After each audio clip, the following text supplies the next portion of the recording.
Good morning, everybody. Welcome to Train Sim World 2 Sand Patch Grade Saturday. We are here in the Cumberland Yard, and we're going to be heading up the hill to Rockwood. We're going to be hauling some auto racks. So, it says 95 minutes. I call BS on that. It's going to take a little bit over 95 minutes. But anyway, we'll get in here and get things set up. I was waiting for my water to brew. So we're finally got on. Get the controller forward. Get the brakes set up. 1, 3, or F3, F4.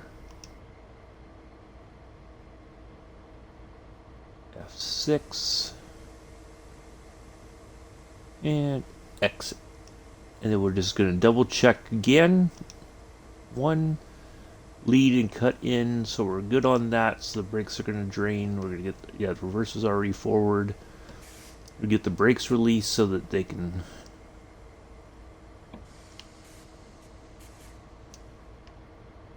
Alright, let's also sure we have all of our gauge lights on.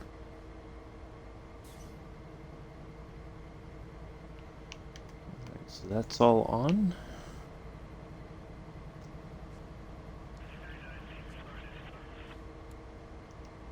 Number lights on.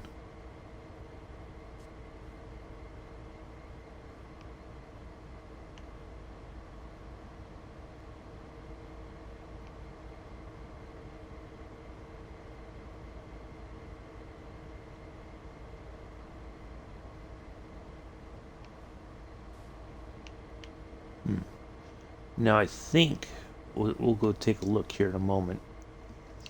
Hey, Josh, hey, Amela, how are you? Alright, let's just see if we have banking locomotives here in the back. I don't think we do. Oh, we do. Look at that. We got a couple of... We got AC 4400. And... Oh, we got 2 AC 4400s in the back. So we're going to put on the banking comms to make sure that we can talk to the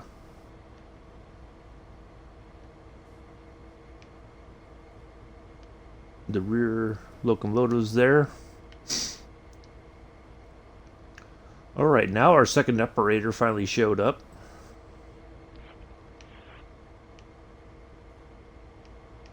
And away we go. Alright, let's get moving here.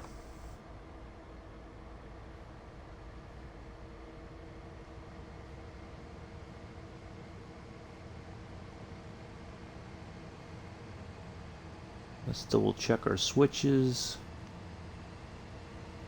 Make sure everything's lined up. It looks like it is.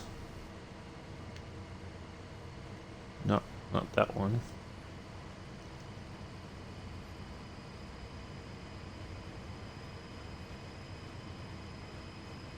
Alright, looks like everything else is lit up. Or lined up. Oh, distributed power switch on too. Okay, let me get off the hand. I thought so, but it's not one of those things that you ever really think about. Alright, let's just put the brakes on real quick. And we'll get that done. Ooh, look, we're surfing. We're in the middle of the cabin. We're still moving. Oh, goodness, no. Alright. Yeah, okay. Let's get that switch on right there. Thank you, Josh. Appreciate that. I thought so, but I couldn't remember. It's been a while since we've been on Sand Patch Grade.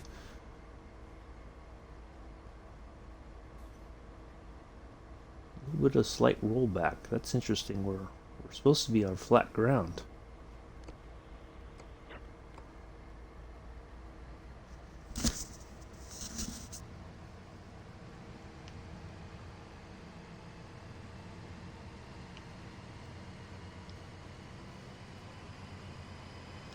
I'm uh I'm doing pretty good. I just got my coffee, had some McDonald's for breakfast this morning.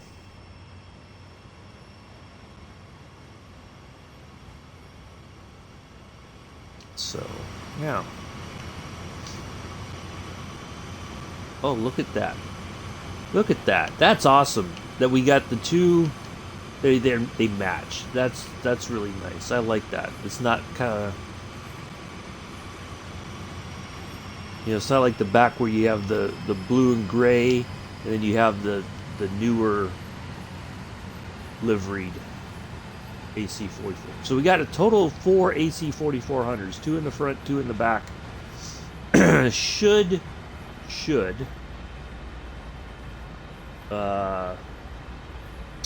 should make the journey a little bit easier.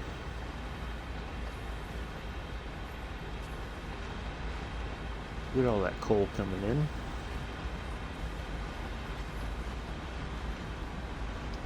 Yeah, there we go. We are underway. Now see, they do have this thing where the lights, for whatever reason, the numbers for the lights aren't I think I have to turn them off, and then I can find the switch. Don't want to hit the engine stop. Oh god, that'd be...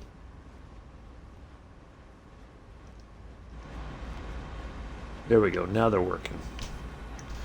Yeah, for whatever reason it seems to be a little hiccup with those.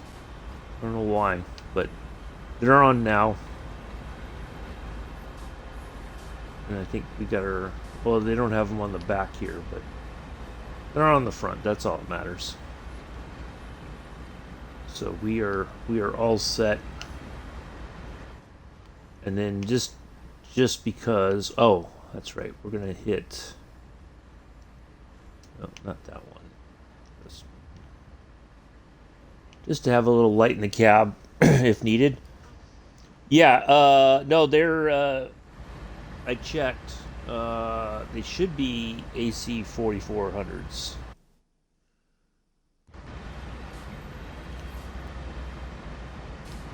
Yeah. It says 44 AC and 44 AC. So no, the Dash 8s I think have oh, got put in the whole car there for a second. It would be a different designation. Oh wait, one of them, you know what? You might be right. Let's see.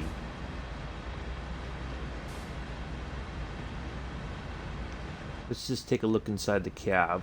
Nope, that's got the same one as us. And oops, I'm speeding now.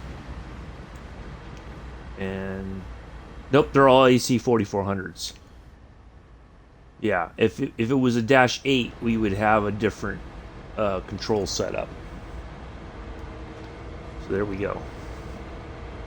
Now we know.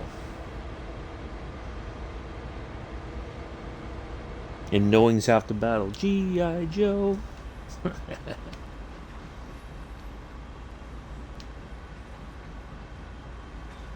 So we're going to go through Hindman, 13 miles to there.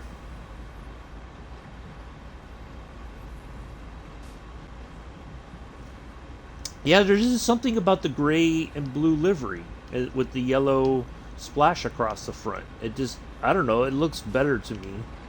The other one just is too...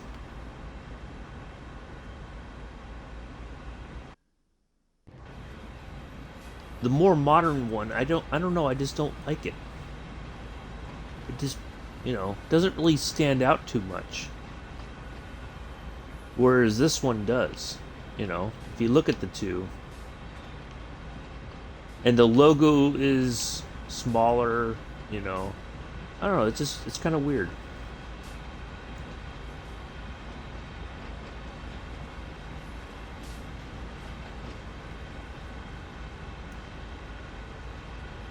Got 4 numbers on the number boards, and ditch lights are placed lower and have older interiors and more. Yeah, I do like the Dash 8s, but I kind of like the. Oh, it was like there was nobody in there, and I've lost my second driver there, and the lights are acting up. This is weird. I don't know. Anyway, so yeah, it's I don't know. I like them both, but I do like this one because once you get used to setting up the brakes, it's fairly straightforward. You know, it's like not a big deal. But if when you're not used to it, it can be a bit overwhelming. That's good. I think we'll just have this one over here off our shoulder. We'll go ahead and get the window open too. So, yeah. But I have enjoyed driving the Dash 8s, and then maybe next time we'll do with the next time I'm on this route, maybe in another couple weeks or so, or whenever, we'll do one of the other locomotives.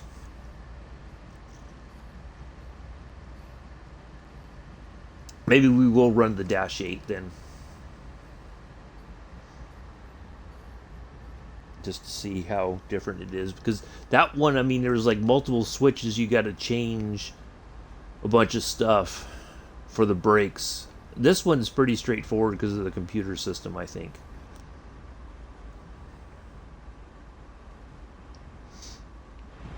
Yeah, I don't know what happened to our second operator. Guess she wasn't liking, or whoever it was, wasn't really liking the journey thus far. So we're going to kind of make our way here through Cumberland.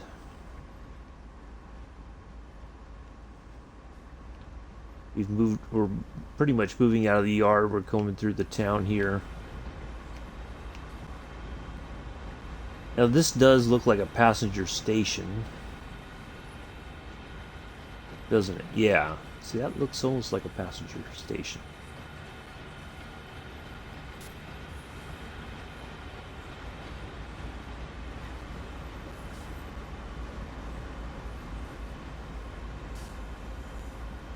And then I do believe that this is like a GPS signaling device so that they know where the train is at all times.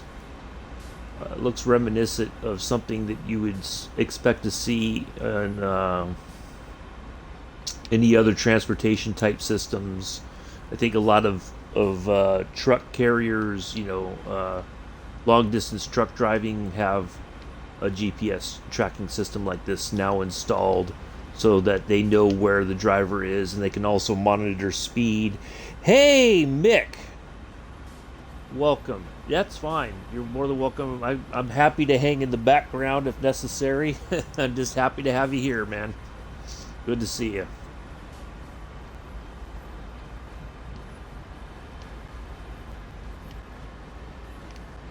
The background is better than no ground. So yeah, so I'm guessing I don't know when these were installed on locomotives, and I think it's probably more so that way they know where the trains are at all times. If anything were to happen, they have like a last known position. They can analyze speed and other factors that may tell the investigators if there is a accident, that what might have happened, things like that. So all right.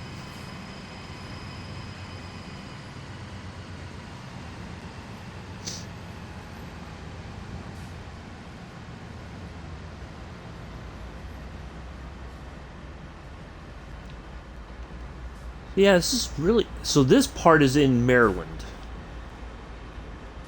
And then when we get to Rockwood, we are in Pennsylvania, if I remember correctly. Yeah. So yeah, I'd like to visit this town. It looks like a really nice little area.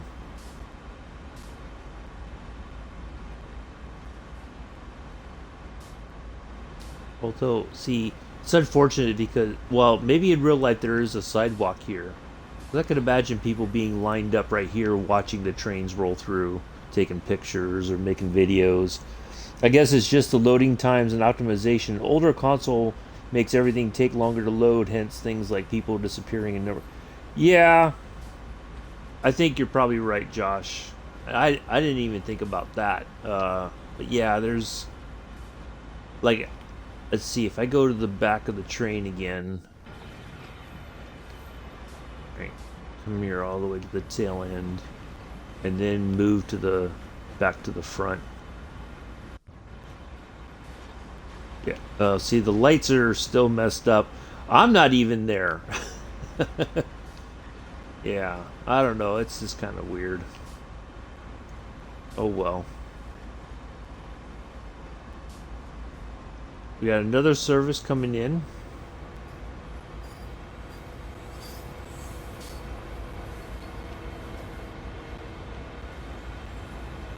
Another autorack service. That's interesting.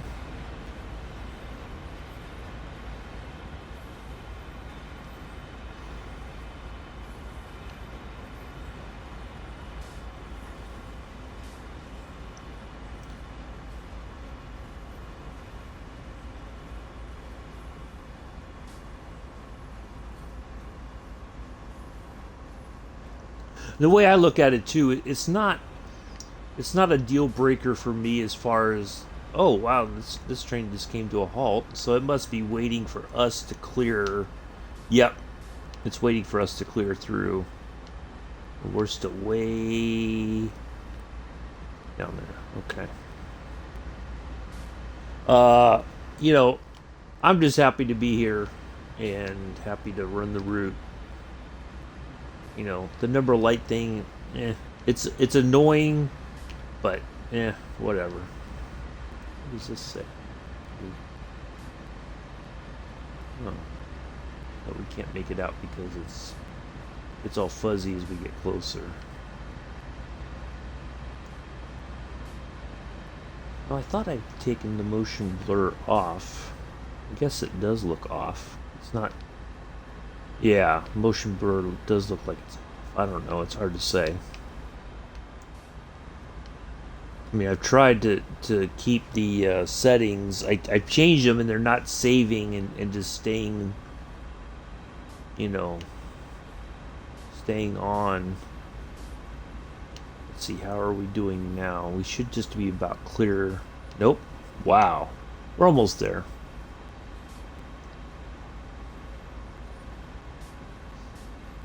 Yeah, look at that. So it looks like I got Mick, I've got Josh, and I've got Amela. Had somebody else was here and then they dipped out, so it must have just been somebody passing through, which is fine.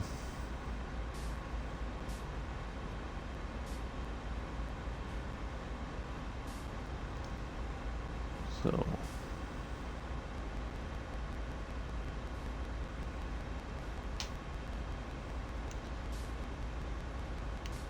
All right. That train should be getting to move here in just a moment. All right, our last few cars are. There we go. We're now all on the same side.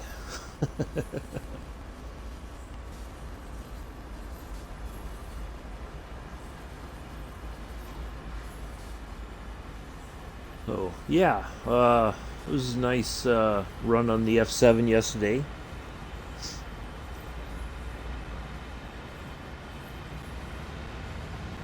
Really enjoyed that.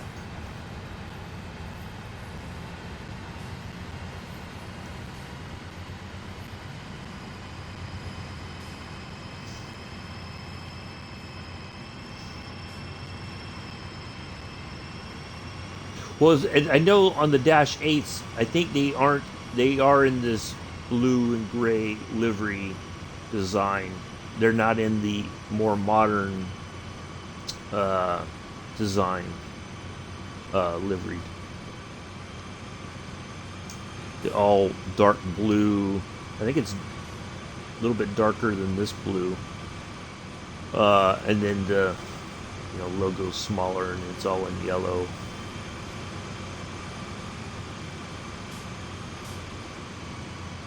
So we're hauling some cars up the hill. I'm guessing.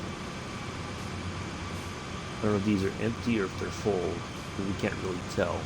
That's kind of unfortunate, really. That'd be kind of cool if we could kind of peek inside the inside there and you could actually see the cars, but you can't. Now, see, I don't know how. Oh wait, yeah, you can kind of look in there. They're all empty.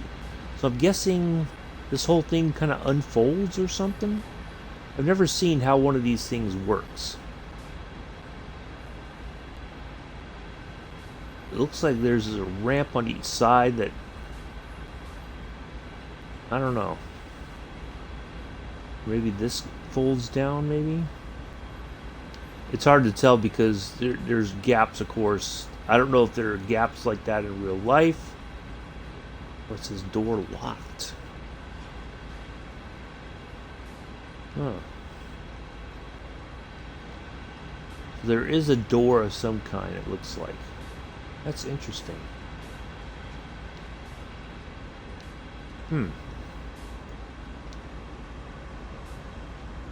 I'm not sure how they load up the cars on those. Be kind of a cool thing to watch sometime. Alright, where are we in relation to our... So there's our first through point right there, or via point. We take that hard left and then we start zigzagging through the mountains. The uphill battle.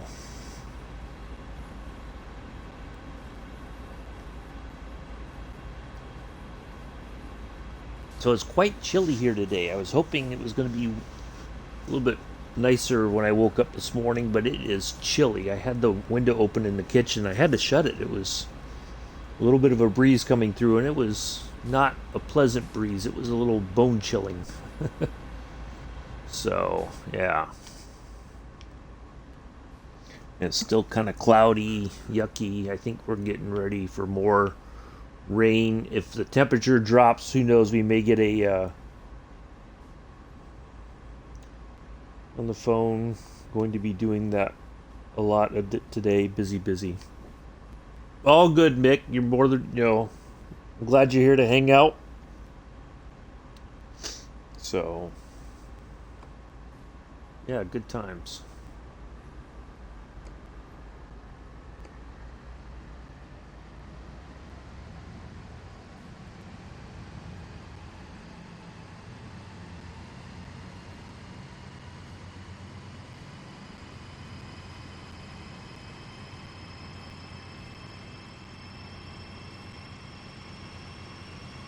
At 1.6 miles, we can start cranking this thing up to 50. It's almost like we're going to make a quick run up to Hindman, and then we're going to be stuck at that 25, 30 miles an hour for quite some time.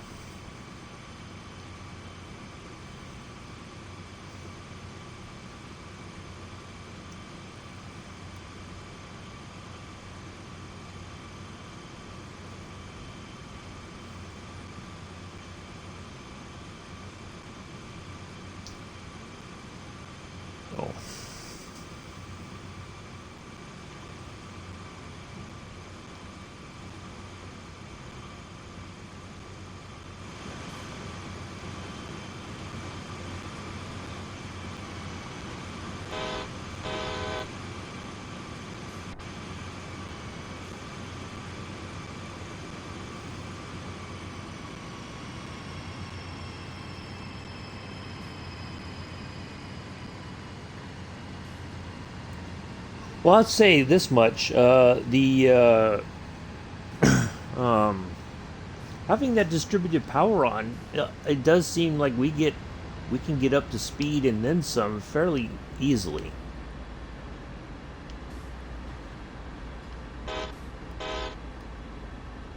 And plus we got the bankers in the back. Our banking comms are on.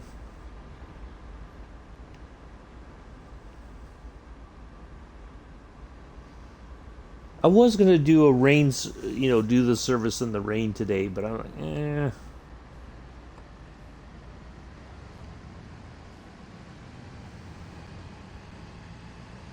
All right, 9/10 of a mile. We hit our 50. Of course, we have to wait to that tail end locomotive.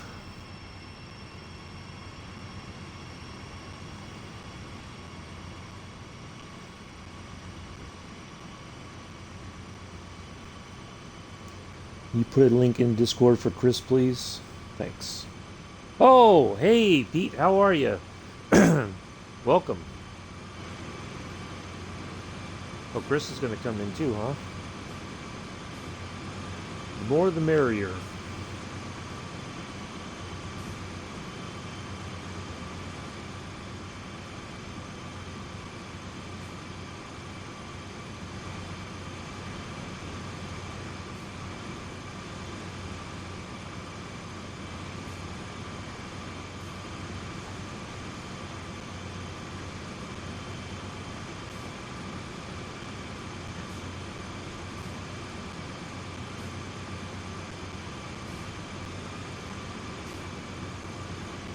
Moving on.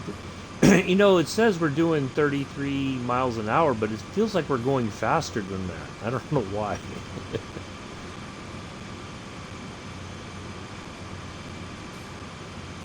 Thanks and okay, thank you.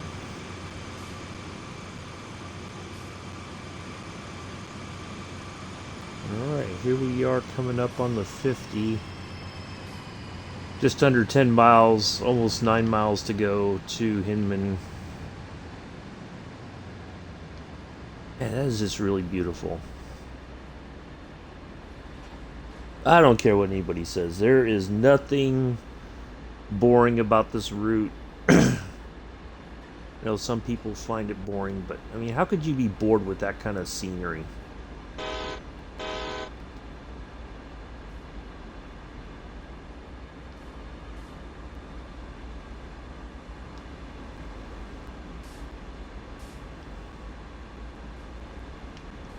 Take up our traditional place here on top of the locomotive as we make our way to Hinman. Oh, it must be, it's Chris. Well, welcome, Chris. Thank you for coming in.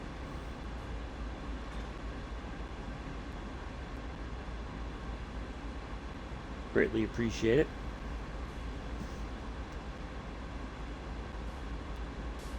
I figured maybe even Richard would make a guest appearance.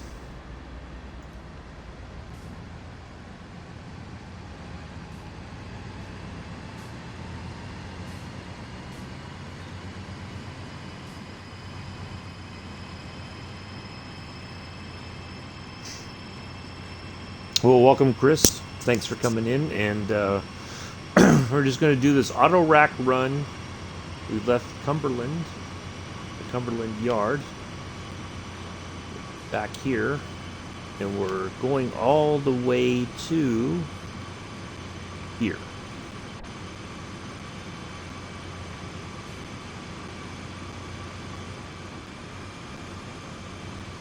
So we've got a couple of AC 4400s at the front and 2 in the back to take us up the hill. We got 7 people in. Wow. Nice. Thank you all for coming in.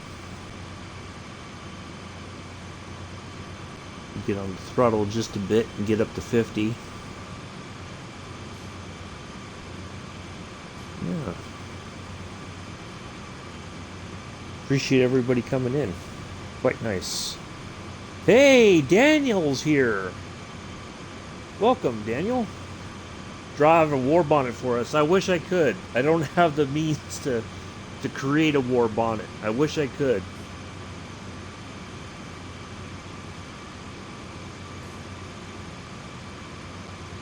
Welcome, Daniel. Greatly appreciate you coming in. Hopefully you enjoyed your fish and chips.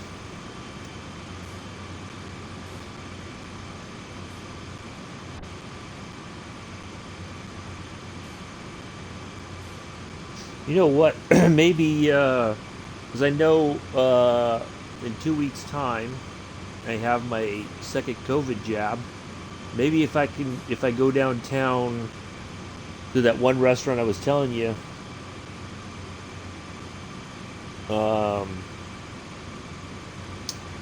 I could maybe have fish and chips for lunch before I go get my second COVID shot. Maybe that'd be a good thing to do.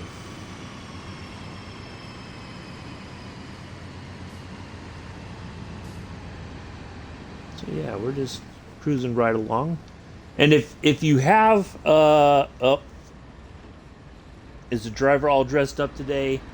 No, he's got that orange vest safety thing and the yeah, he's not dressed up for much. He could probably go to like the local bar, nothing fancy, you know.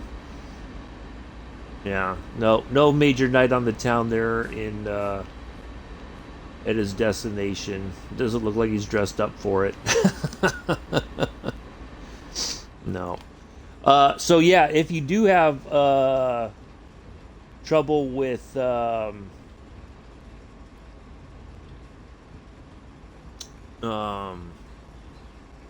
brakes thing, I always go through it when we start up a service here on the AC 4400. So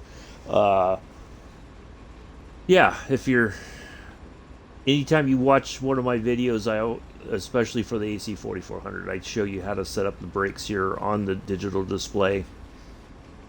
And yeah,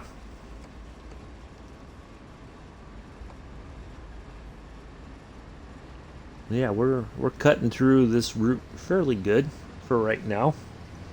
We're not too, let's see, we're there. So yeah, we haven't really cut much into it, so we've got quite a bit to go.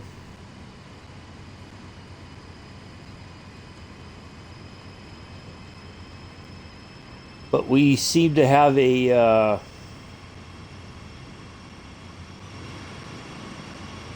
we got proper locomotive power here at the front. We got the two AC 4400s at the back, so we are just, yeah. Seems like we have not had any major issues at all. Heading up the hill here.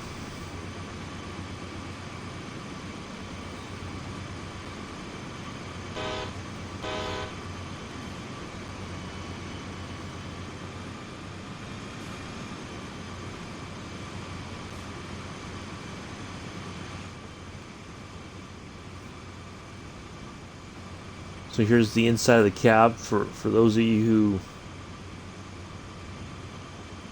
either don't have the route or haven't really been in here or don't. Well, you have the route, you bought it when you bought the game, but you know, if you're just kind of curious to see what the interior looks like, your banking radios here. There's your on-off switch. Your lights are right there. Yeah, the setup on this is not too, I don't view it as too complicated. It was at first. There's no doubt about that. But when you know, this one, the muscle memory on this one is fairly straightforward. Once you do it enough times, it's not that bad.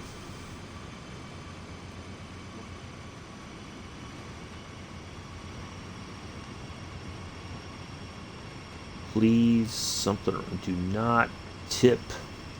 Not transfer without. Huh. Can't really quite read what that says, but I guess it's a warning of don't do this. So, up to 11 followers. Nice. I Greatly appreciate that.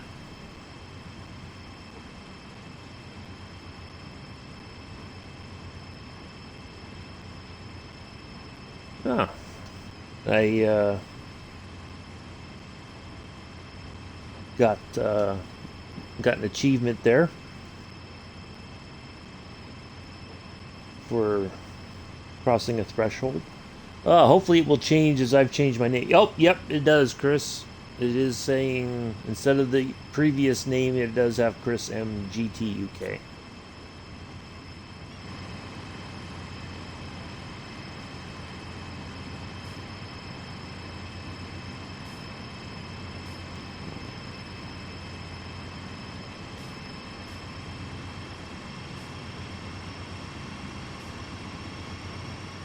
Yeah, I really love the scenery. And it does look really spectacular in the snow. But yeah, next time I do Clinchfield, I'm gonna try to do a service in the snow just to see how that looks. I did buy the DBBR 101 yesterday after we completed the run on Clinchfield. It dries really good. I was kind of doing some research, or I think I reread what Dovetail Games had put out about the 101, and I didn't realize that was the first locomotive that was built after Germany reunified. So I thought that was really interesting. But that's really cool. And they said it was the first locomotive that was used on both routes, the former West German route and the former East German route, or routes. So I thought that was really cool to hear about that history. But yeah, it was something very unique, I think, about the creation of that. And, I mean, that was in the early 90s. So that locomotive ran for quite some time. As a matter of fact, somebody that I follow on Flickr has new pictures of a 101 still in service. So I don't think they're completely out of service. They're still being used with the same cars that, passenger cars that we see in the game. Maybe the seating's probably been updated since then, and, stuff has been repainted, but feels weird being on Twitch as used to YouTube. Yeah. It's fairly similar in a way. I recorded everything here, Chris, and then I move it over to YouTube later on. I may, if I ever get my hands on a PS5, I may do a start live streaming on YouTube, but I'm not. I don't know that I really want to. I may just, do kind of like what I do here. I record it and then post it as a premiere on YouTube at some point. I'd have to talk to Joe because I know that's how he does. He records it, saves it, and then just does a premiere later on YouTube. But I don't think he records it on Twitch. I think he can still record it. But yeah, I'm a bit leery of live streaming on YouTube with the amount of knuckleheads that come in and just start spewing nonsense. I don't really want any of that happening. Yeah, I do enjoy. I mean, this was kind of an impromptu thing. I was watching Richard and Joe, and I was like, I like to stream, and then I forgot that basically Microsoft had done away with being able to stream on YouTube, and the only option you had was Twitch. Like, they took out Mixer, which I think allowed you to stream to YouTube.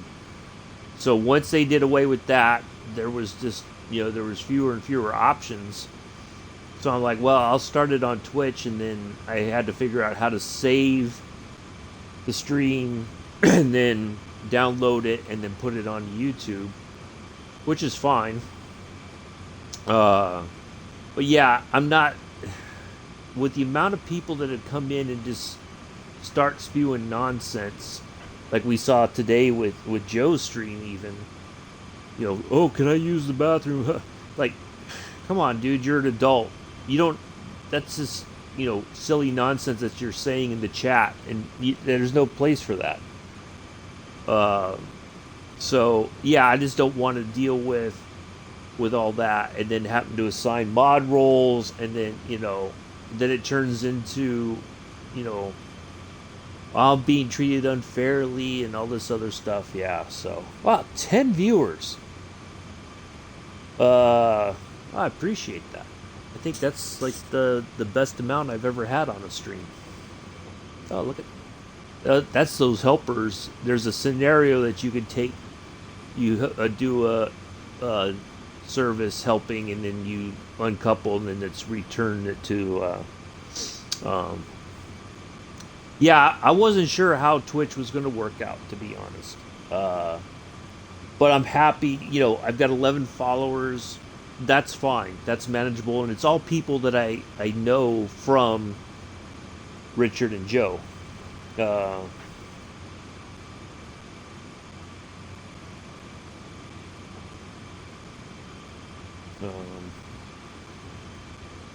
So I like that. It's just that when there's more more silliness, it seems, with YouTube than I've had to deal with here. So, but it's fine. I'm happy to have everybody here, whoever comes in, that I feel I know them well enough that I know they're not going to cause any issues or whatever in the stream. So, all right, we're just going to kind of coast here. We're going to let gravity do its thing. We got that 25 mile an hour coming up.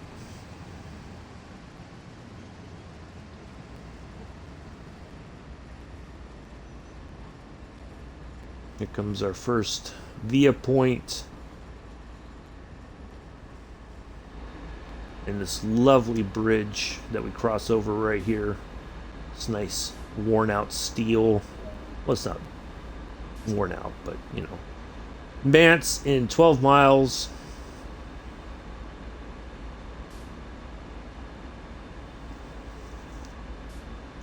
Oh yeah, I've started to get some of that on the main page when I love this old steel bridge. That is just really, really nice. Yeah, I'm starting to see a lot of that too, Chris. When like Dovetails isn't live on Twitch, I get the young ladies on the banana boat in the hot tub or whatever. Just no. I've heard stories about them that I'm like, no, I'm not going in there. There's this, some really silly stuff that goes on, and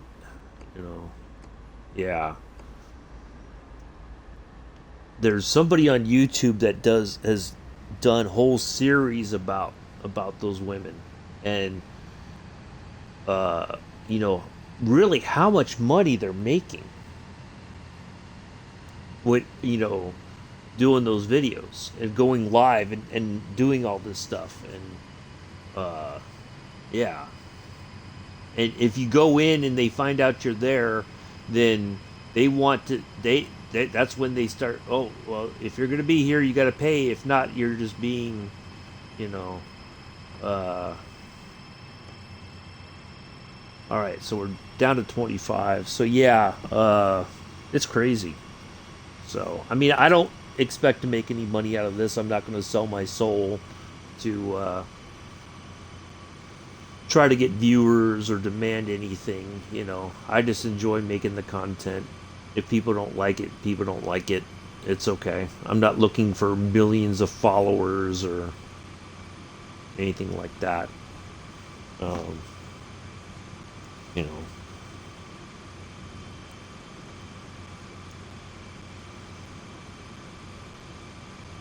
I just like sharing the game with as many people as possible. Of course, I love being on my home route, Peninsula Corridor, and talking about the Bay Area. Um,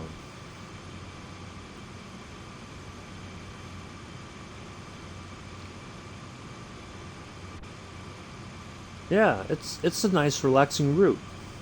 You know, it really is. It's enjoyable. You know, it's got its challenges, but it's nothing that can't be managed. So yeah, it's good. Like you, when I be doing it, just doing it for the fun aspect. Yeah, you know, some people make money off of it. Other people, you know, I don't expect to make money. Although I do have so on my YouTube channel, I do have a Redbubble site that does have some merch. Some of it is train related. You can check that out if you want. It's not mandatory, but there is some train stuff. You can get a print, you can get a shirt, you can get a mug. Uh, yeah, so you know if that's the sort of thing that interests you, then you're more than welcome to it. Um, but you know, there's also a link to my SoundCloud. It's got my most recent upload about the discussion about the similarities between Ulysses or Odysseus from the Odyssey and Dante's journey in the Inferno. And uh, I may, yeah. So there's that. It's got stuff from my radio shows from back a couple years ago when I took the radio production class. So there's music, a little bit of me talking. Um, so that's there.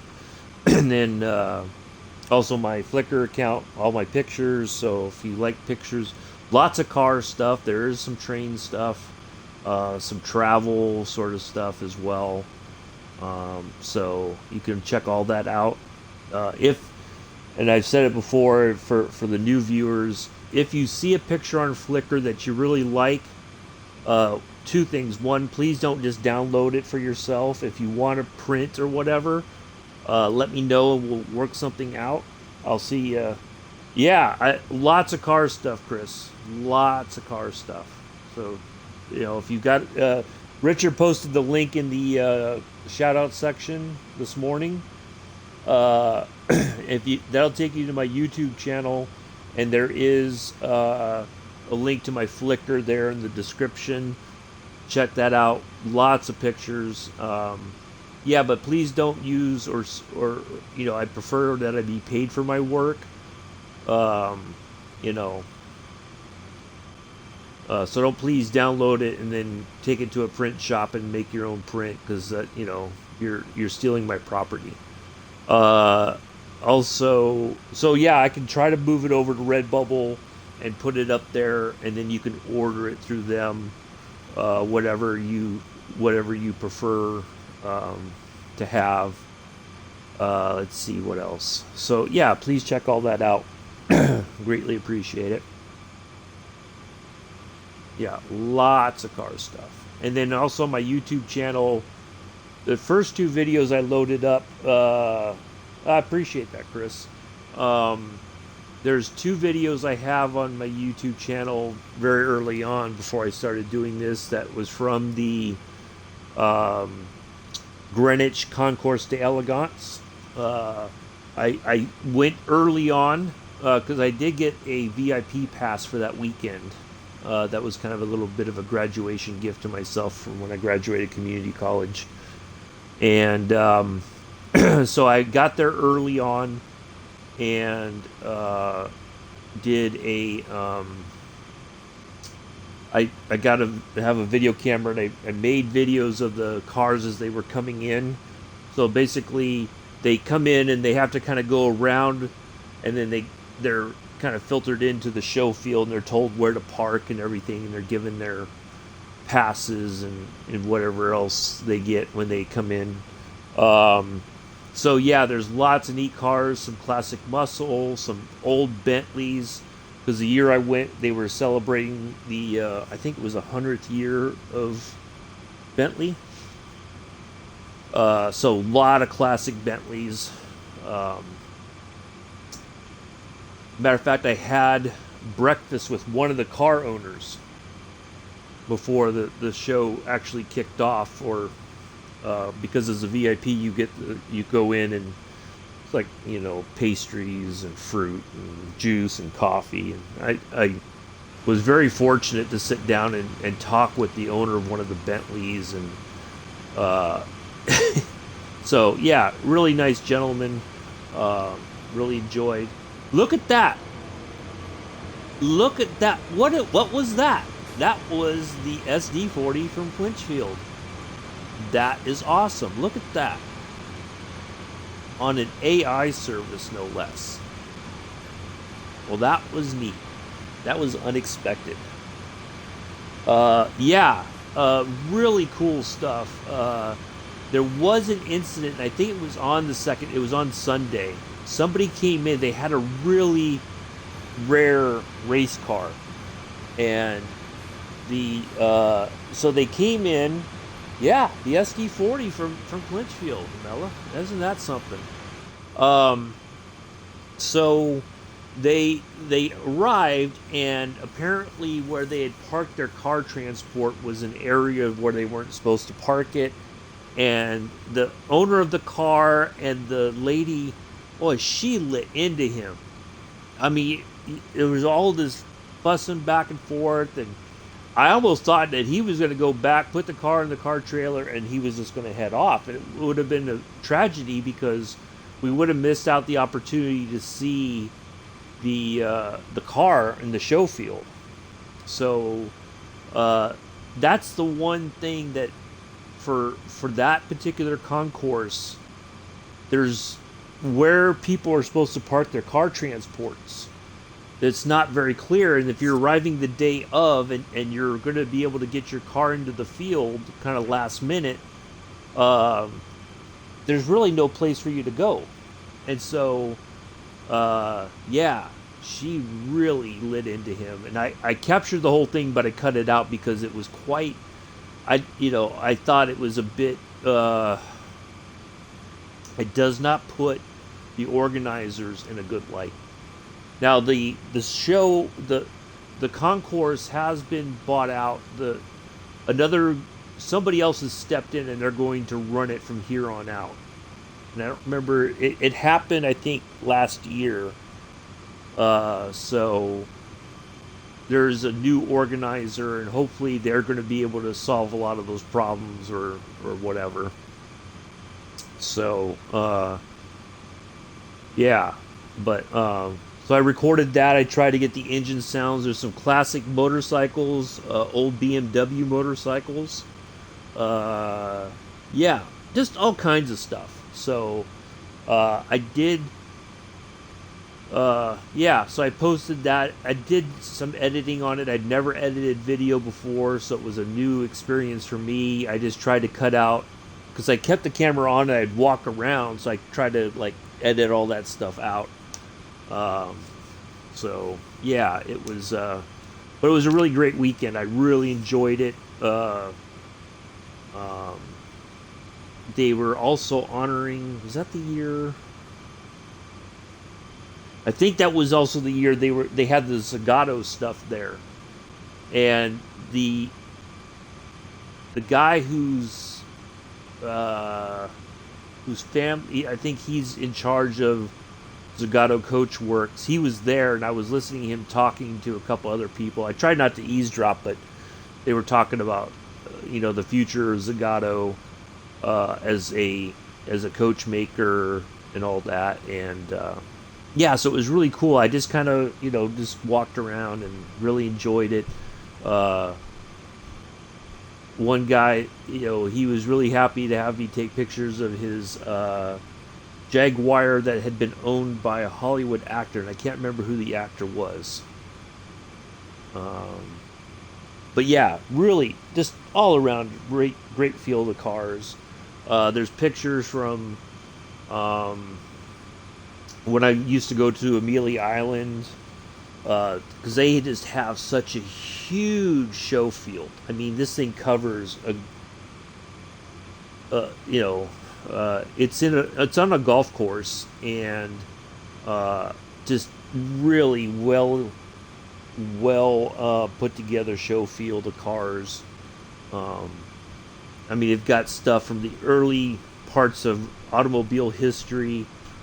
All they have a section. You know, every year they have different sections, but they always try to have a wide variety. And then you have the honoree, whoever that might be. I was there the year that Vic Elford was honored. The last time that Sterling Moss was there to be honored. I was there the first time I went. Richard Petty was the honoree. Yeah, so just all kinds of people. They've had Roger Penske, Emerson Fittipaldi. Just all kinds of stuff. So yeah, I don't know. He's kind of quiet. Yeah, just all kinds of stuff. So yeah, all kinds of pictures. Just check them out. There's plenty to see. Also from the historic races that I went to at Laguna Seca, the American Le Mans series that I went to at Laguna Seca, the Rolex Sports Car Series back when sports car racing was kind of separate. Here in America, we had the two different series, which is now part of it's all under the WeatherTech Sports Car Series. So yeah, just all kinds of stuff. My 2 trips to Sebring. Let's see what else.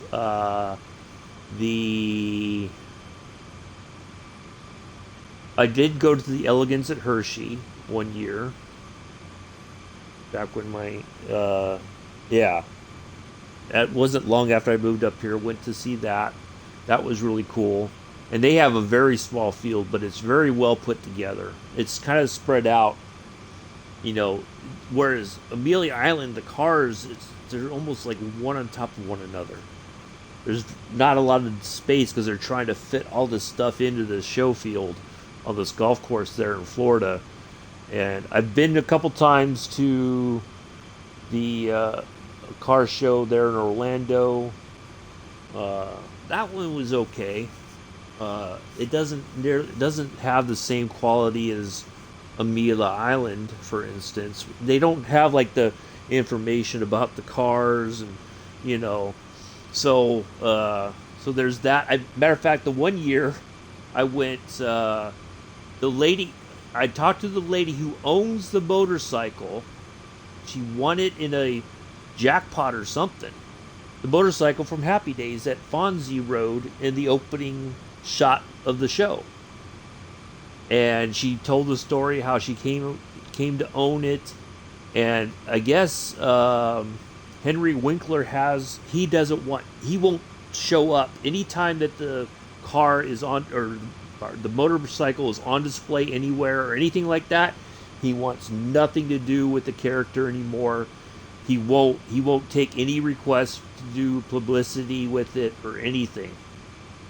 But she kind of told me the story. She was a really nice old lady.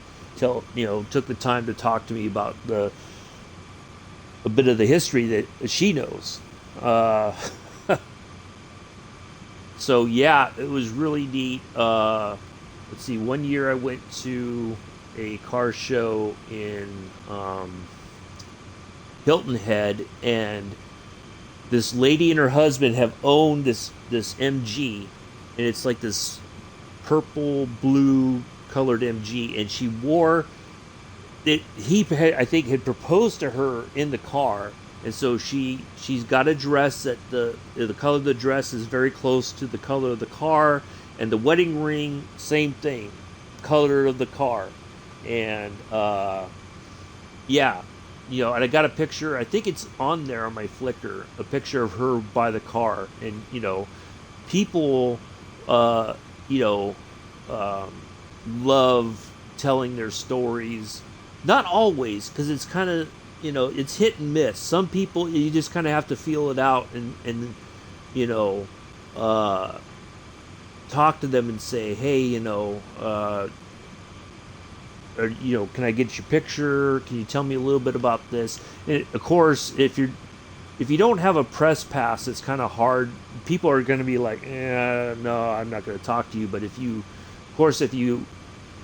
have a press pass or something like that, or even when I had the VIP pass at the last time I went to Greenwich, people are, oh, yeah, I'll talk to you. They kind of open up, but not always, but sometimes. 7 miles roughly to Mance as the train flies. Yeah, I really enjoyed, of course, going to Laguna Seca. Some of the teams, especially when it was like the last race of the season, some teams would be like, hey, you can come into our little transport area. They're working on the car. They've got it up on the jacks or whatever. Come on in, take a couple pictures. And and it was usually like the Porsche, not the factory Porsche teams, but, a customer Porsche team. And they, oh, come on in, hang out for a few minutes. How are you guys, how are you doing? And, that sort of thing. Very friendly. Of course, I'm of the opinion you don't overstay your welcome. You take a couple pictures, you look around, and maybe you ask about what their plans are for the next season or whatever. But then you say thank you and you wish them good luck and you go on your way. And but I always enjoyed too, like when I'd go to the historic races, if you hang out in the paddock and you just see all these different cars and they're heading to to go on to the to pit road and practice for their race session later on, maybe the next day or whatever, and you just see so much different stuff. And I would always try to, if it was like a car I really liked, I'd try to get a picture by it. I've got pictures by some Ferrari 250 GTOs. I've got a picture by the Toyota Eagle Mark III that Dan Gurney's team ran in the IMSA series back in the 90s. So yeah, just really. And I've met some really cool drivers. I've met Tom Christensen, for instance, Mr. Le Mans. I've met Derek Bell. I've met Bobby Rahal. Who else? Hurley Haywood. That's just the names that come to mind. Yeah. So yeah, really cool stuff. I always enjoyed talking about cars, trust me. So, I've lost, I'm down to 6 viewers now. That's okay. Yeah, just I really enjoy looking at the history, like the last time it was at Laguna Seca for the historic race. They had a very early Mercedes, what was considered a Grand Prix car in the early 1900s. And it was the year that Mario Andretti was there with his Lotus F1 car. Well, he didn't have it. Somebody had already, hey, Daniel. So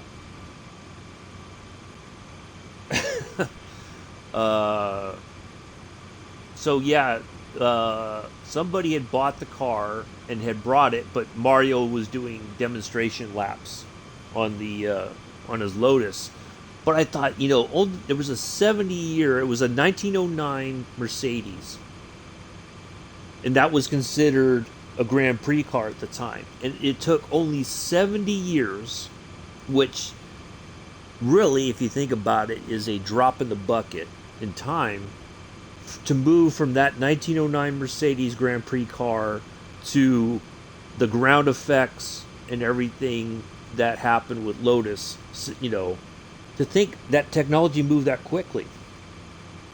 And a lot of that was due to Colin Chapman and his oh, hey, Richard, appreciate that. I forgot today's your farm sim stream. That's right. So I will join you. Well, I won't join you on the farm, but I'll be in there when we get to Rockwood. We're making our way. So yeah, it always amazes me how quickly it feels like the technology moved.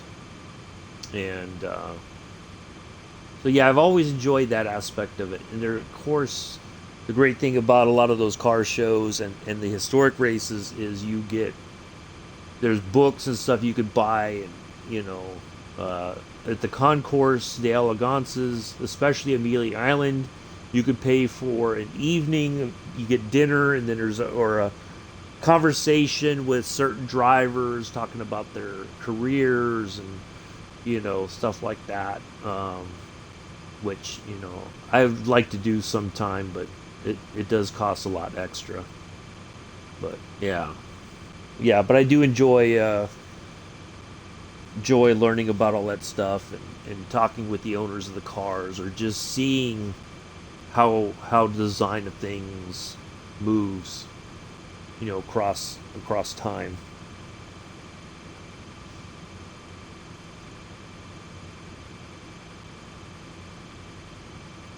I mean, if you think about it too, the design of railroads has changed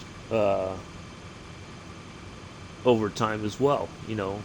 From steam to diesel, and uh, the technology that came along once diesel locomotives were introduced and became more prevalent than steam. But they're both, they both have their.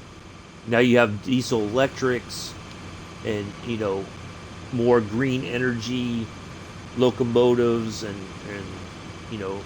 they're trying to reduce emissions, but still keep motive power relevant. There's just all that technology and cool stuff. So yeah. So go check all that out. Matter of fact, on SoundCloud, Chris, there's a discussion.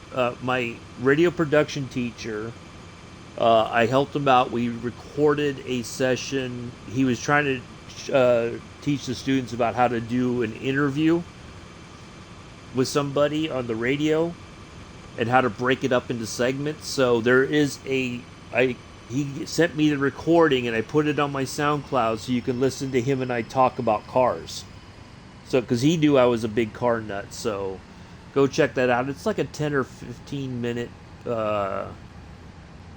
recording, I think. So, yeah. He just broke it up. I think it was he wanted people to learn how to break it up into short segments so you keep the audience attention. So yeah, I think it was 2 15-minute segments or something. I don't remember, but anyway, yeah, go check that out.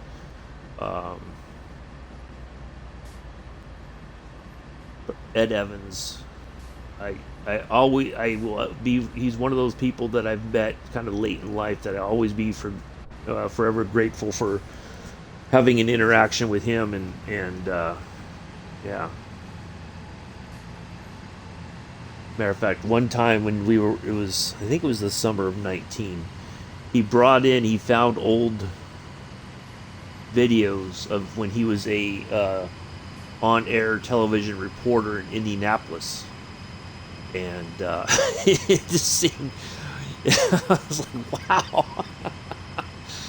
But yeah, really, really good guy. I'm always thankful for him.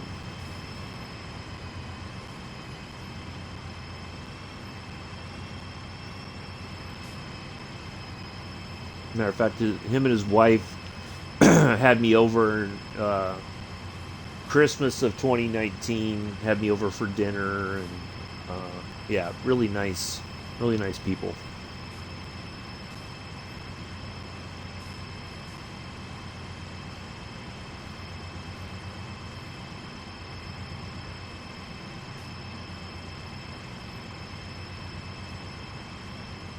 Looks like this used to be the old route right here, maybe. You got the old tractor sitting there still.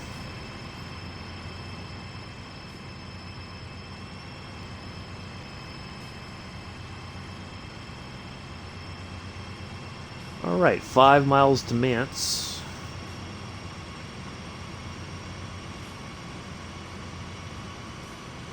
I reckon that's more than 5 miles, though.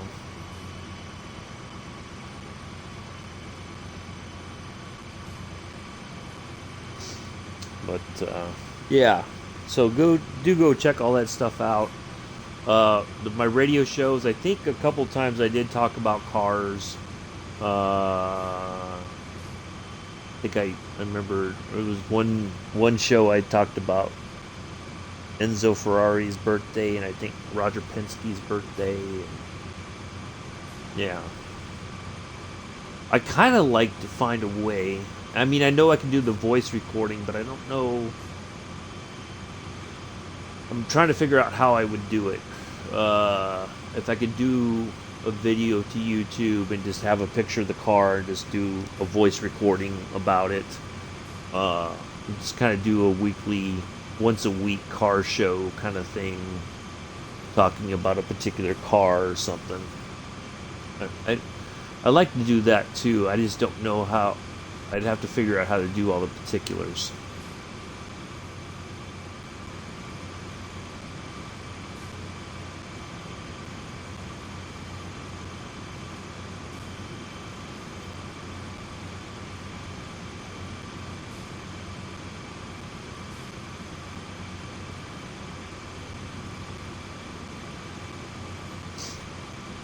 But we'll see how that goes.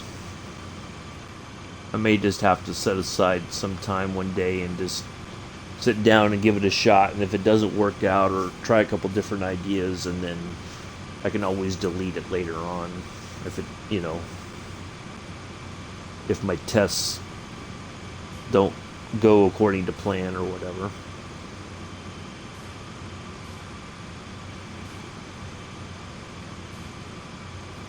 It'd probably be like little 15-minute videos. The trouble with it, though, is when I found this out, when I started posting pictures from the car races or even Amelia Island, people will come in and say, that's not that. That's not correct. I'm like, well, I'm using the information that... So what I learned to do after a while was to take a picture of the little placard in front of the car that, like Amelia Island or even Greenwich themselves, they put, they have like their logo, and they have the make and model and the year of the car and who owns it. Although I try, that's, well, either way. So I try to get a picture of that, and then I get a picture of the car. That way, when I sort all these pictures out, I know exactly what it is I'm looking at. Well, if that's all information that I believe is provided by the owner of the car. So they're giving what they believe is the most correct information. So yeah, that's not it's not like I just go like, oh, I'm just gonna put nonsense there, So yeah, a lot of people are like, no, you're like, well, sorry, but I'm using what I'm given.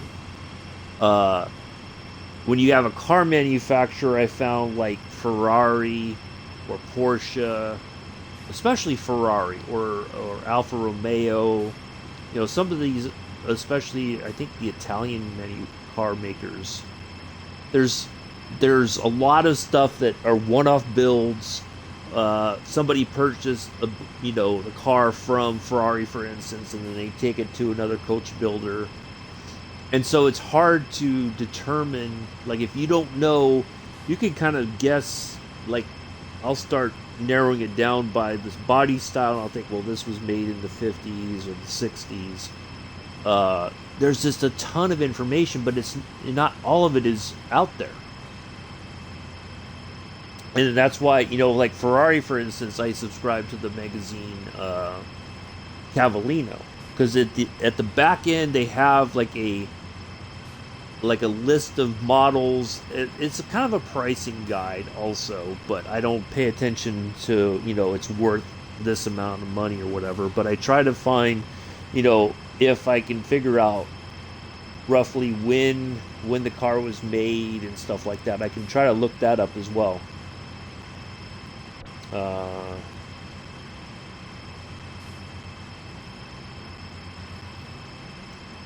Ooh, the 2021 Ferrari Roma.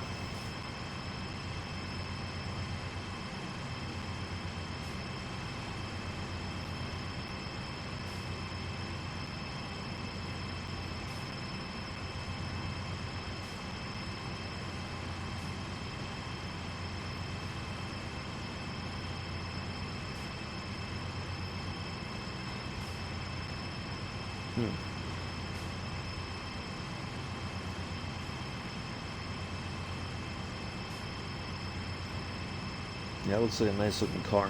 So, yeah, there's just a wealth of information, and some people don't quite understand that.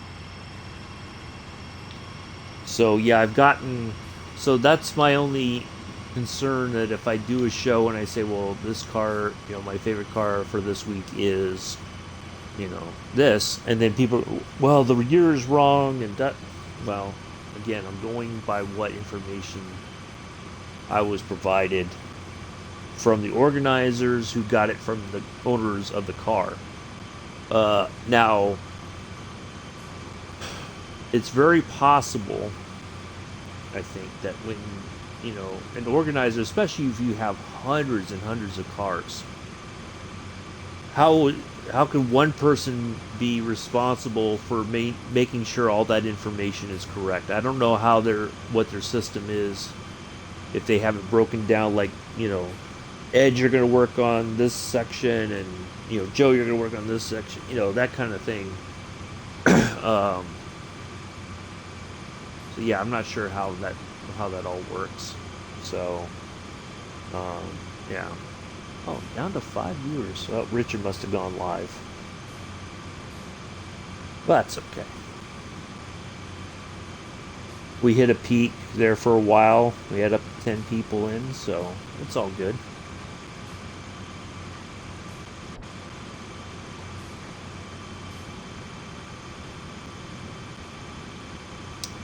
So yeah, that's my take on car stuff. But yeah, maybe one day I'll do a car stream kind of thing, short video.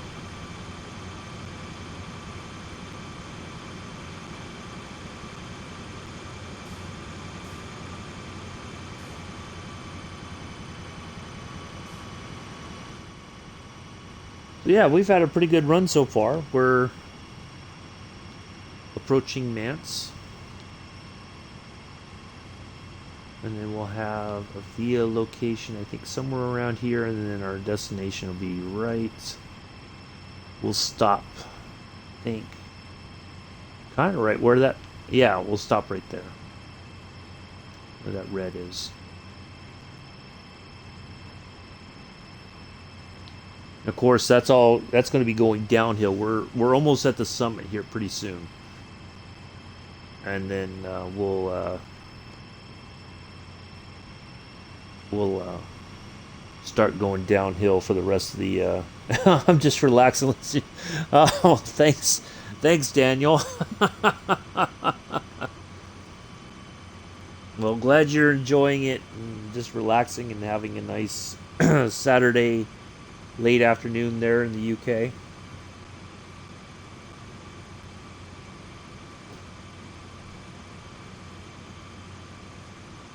it's 20 to 10 already here.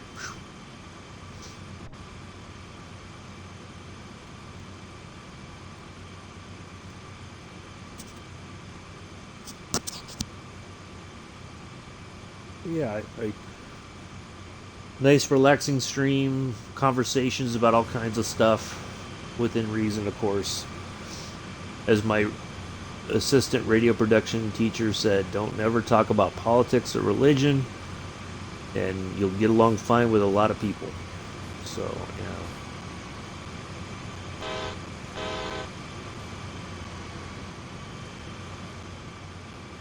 Man, look at that. Beautiful country right there.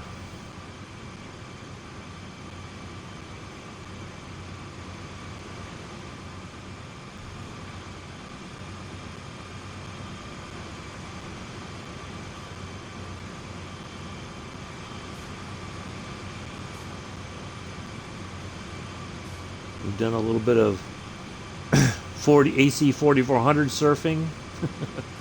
I think we were surfing for quite a while. I was talking. So yeah, but no, it's been good. Glad to do this. I didn't want to. What I didn't want to do is wait all day to do it. I wanted to get this done this morning. And then that's interesting. If I do it from here, can I open the window? Oh yeah, I can. There we go. But it wouldn't let me do it from here. That's interesting. So yeah, it is really great scenery. Just a nice relaxing stream. No fuss, no muss, as they say.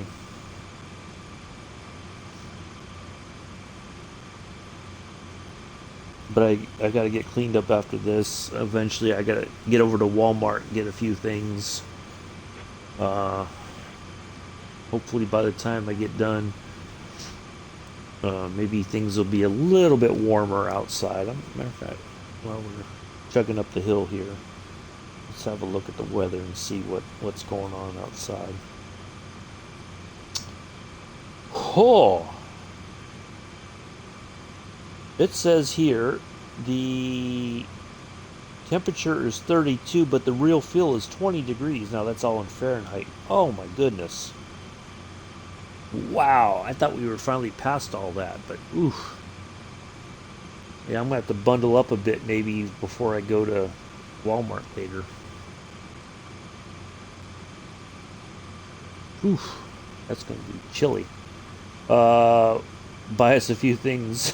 Well, I don't know what time I'm gonna head out. I'm gonna try to pop into Richard's stream for a little bit since he's on the farm, hang out for a few minutes, but probably I'm hoping to go before noon. I got to get over there and get some stuff for lunch and dinner, and some toiletry items. Yeah, so I don't know what time, but I'd like to get there before noon.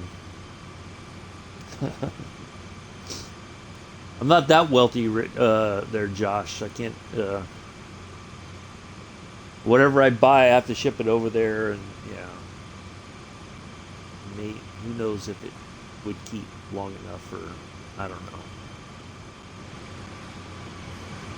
Yeah, definitely gotta get some food and some toiletry items for sure.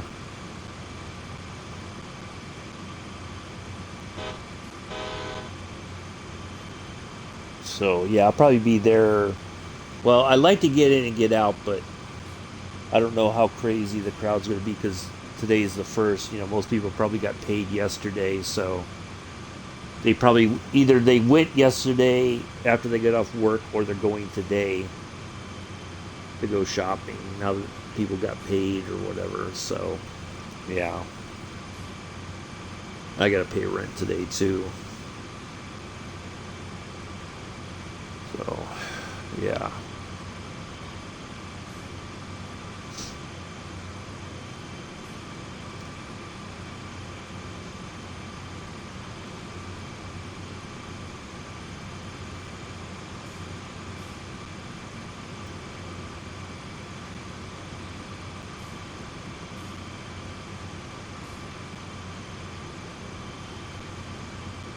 So we're almost at Mance. We're making our way.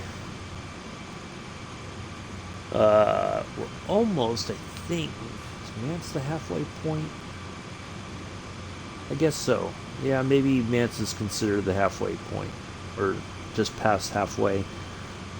So yeah, we're making our way to our destination. So yeah, wait. So we're stopping somewhere and uncoupling some vehicles and then going on. Oh, you know what? I bet you we're uncoupling the helpers at the back. I bet you that's what we're going to do. And then we'll go on, because we're going to go downhill. So, yeah, I bet you that's what we're going to do. We're going to let those helpers go at the back end. And then we'll continue on. So that certainly has helped out, having those two locomotives at the back. So, yeah, after that, everything should be downhill from there, so to speak. So, yeah.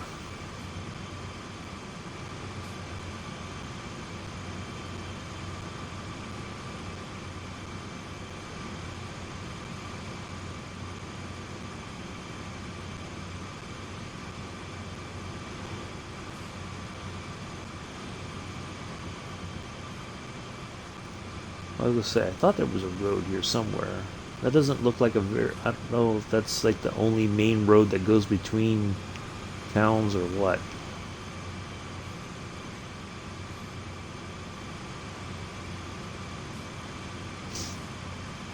Which way are you going? We're going towards Rockwood. Right here. I think it's Rockwood Main No.1. We're going to stop at right where that locomotive already is.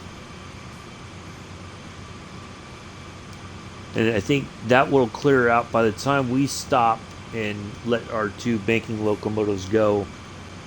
So yeah, we went from Cumberland up to Rockwood. But I think these are just helper units who we're gonna cut loose here in a little bit. And then they're gonna go back to Cumberland. Like the two we saw earlier that were zipping down towards Cumberland.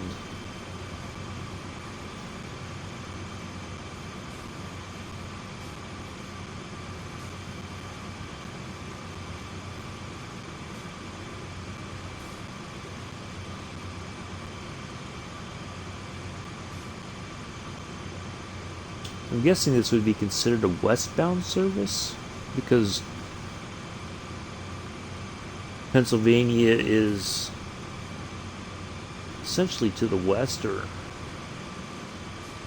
you know, I guess it depends. It could be northwest, southwest, yeah. So, yeah, we're gonna cut them loose. So we're coming up to our via location. So we should come. I think we're gonna stop. I think we're gonna stop down here, because there is we're gonna pull off the main line and then cut those bankers loose.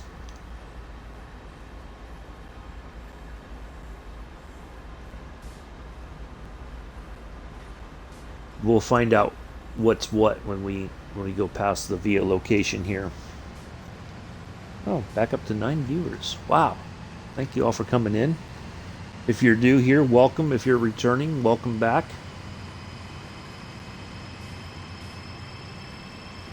Hopefully everybody's having a nice Saturday, the 1st of May already. Almost halfway through the year. Unbelievable. Unbelievable. Next thing you know, it's going to be Thanksgiving time.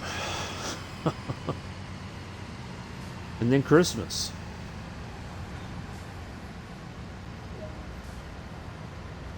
All right. 3.1 miles. Let's see if I was roundabout correct. Oh, right there. Okay.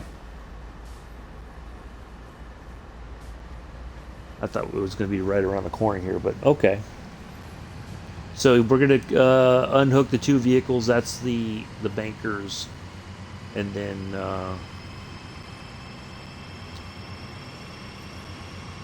and then we'll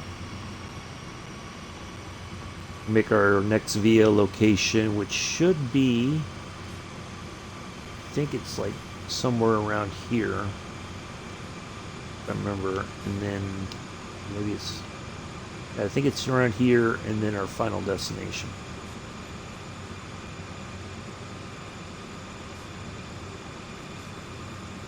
Yeah, the year seems to go faster every year. You're right, Daniel. Absolutely, I would agree with that. Yeah, it's insane. It's like time's moving faster, and it's like, no, I don't want it to move so fast. I want it to slow down just a tad. I don't want it to drag on either. But yeah, it's I can't believe we're already into May. It seems like yesterday we were in the it was winter time, and yeah, it's been crazy.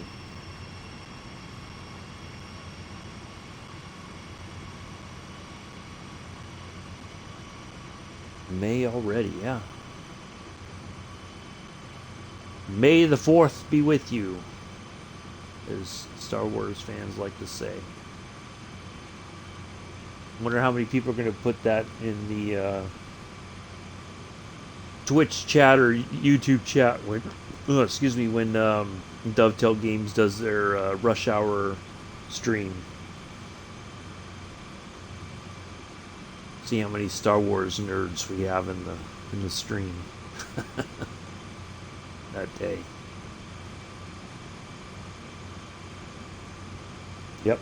So yeah, that's a play on the whole may the Force be with you. So yeah, when as Star Wars has aged, a lot of people were like, "Oh, May the 4th be with you." So yeah, May the 4th is Star Wars Day. Yep, exactly. So that's the recognized, fans across the world often recognize that as officially a Star Wars Day, as May the 4th sounds like May the Force. I remember seeing the first one in the movie theaters when I was a kid. Waited in line. The line went around the movie theater. That's how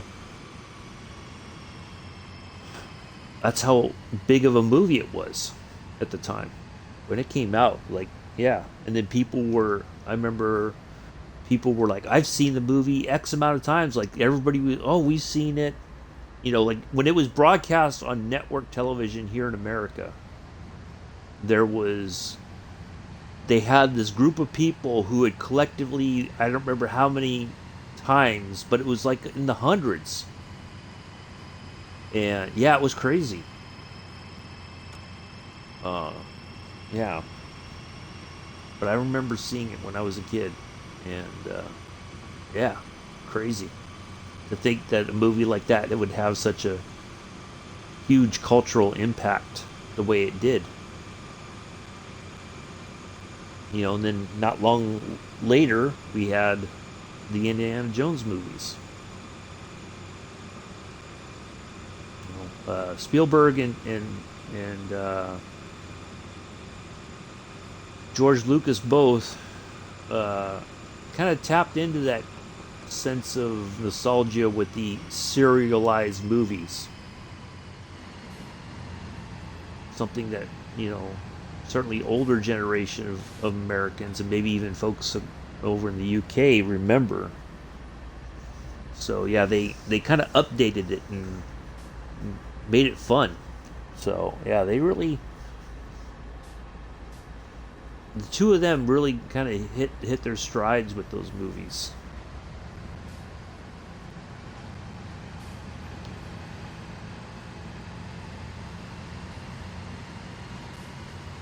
And I remember when Temple of Doom came out, like a lot of people were. It was a much darker movie. I got into Star Wars around 1997. Yeah, it was. I remember, like, I had the snow speeder from Empire Strikes Back. I had I think I had an X-Wing at one point. I wish I had all that stuff still, because it's probably worth a decent amount of money, even if it's, you know, been played with and whatnot.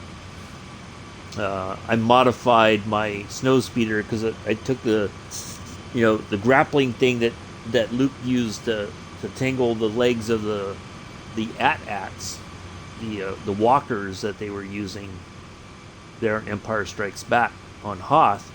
I modified it and I put more string around it so I could lower Luke.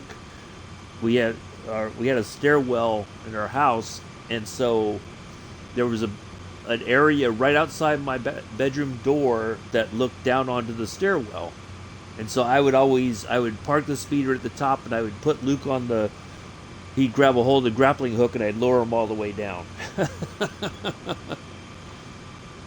Yeah, it was good stuff. Yeah, that's my generation of Star Wars. You know, I know lots of people like Star Wars for different reasons and whatnot, and that's okay. But yeah, I'm an original Star Wars person.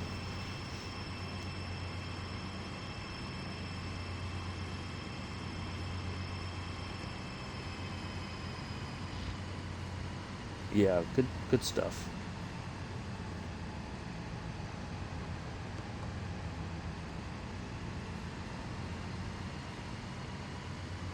Yeah, I wish I had found a way to kept all those toys. Probably would be worth a ton of money right now, even used.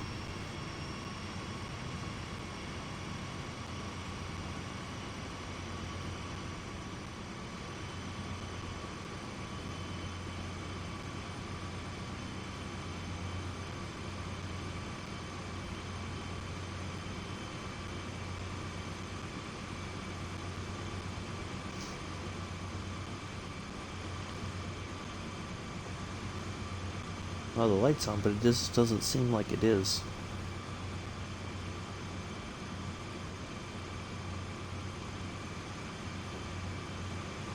Oh well, coming to the end of the tunnel anyway. That's all right. Yeah, I was I was very much into you know, like when I was growing up, that's when the shuttle program started. So I tried to watch every live launch whenever possible.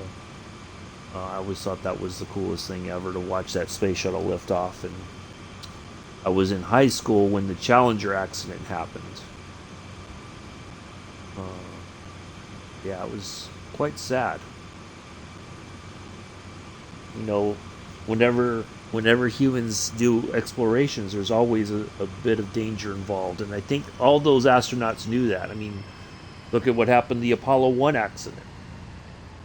You know, it's just part of exploring. You know, there's gonna be risks and challenges, and sometimes you meet those challenges, and you find things that you didn't expect to find.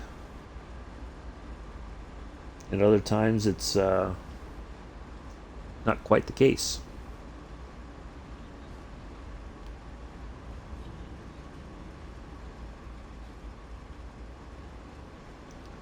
But I did get to go see the Atlantis there in the Kennedy Space Center. It hangs above like the gift shop area or something like that.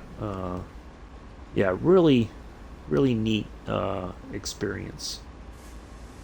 All right, we're on the downslope here.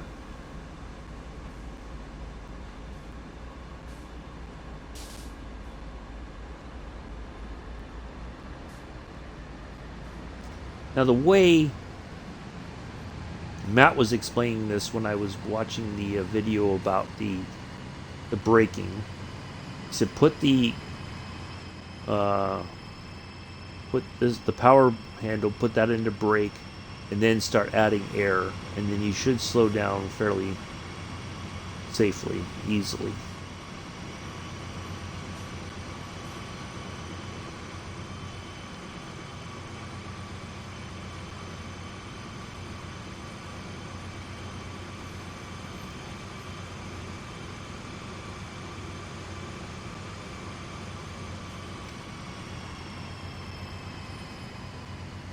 Alright, so kind of got on the brakes. And that's the difficult part. You may get on the brakes a little too early, but we're just going to let this coast. Everything will kind of catch up. We'll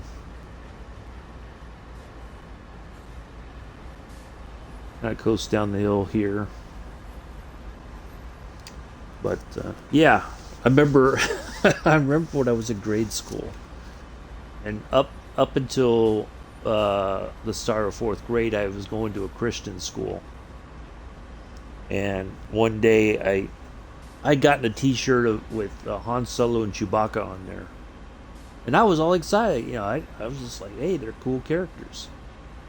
And I wore it to school, and my teacher was not happy. And you know, I didn't think anything wrong with it. You know, I'm just a kid. You know, Robert, you can't wear that's a very violent shirt. They've got these weapons. I'm like, what? I was like almost in tears. I was like, thought I was in serious, like I'd done something seriously wrong. And the teachers just, and you know, it wasn't like I lived right near school, so it wasn't like I could run home real quick and change and come back to school. Well, that wasn't like a glove, but we're stopped. Come on, there we go. All right. So we're gonna unhook 2 locomotives. Right there. Yeah, I thought I was in serious trouble. Like I was scared. Man, what did I do so wrong? And they were just like, okay, just don't never wear that shirt to school again. Okay, I won't. No. Yeah, they were not happy with me.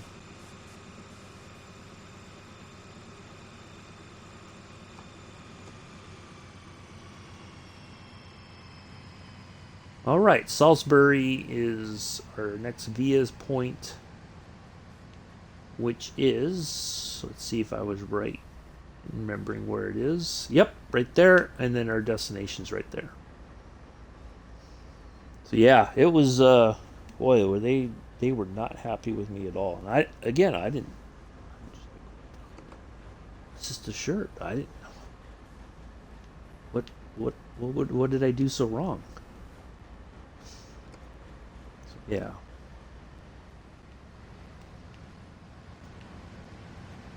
And then my life changed when I went to public school. It was like a whole nother world I didn't know even existed. Oh boy. Yeah.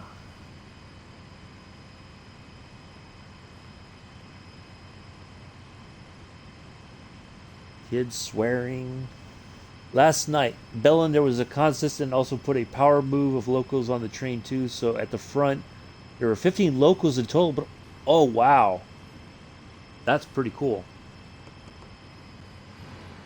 Here we are with that little rock slide. That road is still closed. No telling when it's going to reopen. Feel bad for the residents.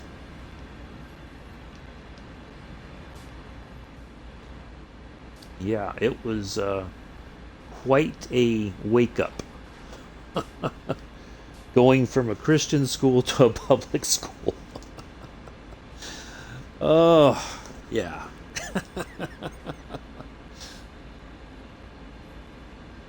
I don't know how my life would have turned out if I'd stayed in Christian school for like the rest of my time as a student. You know.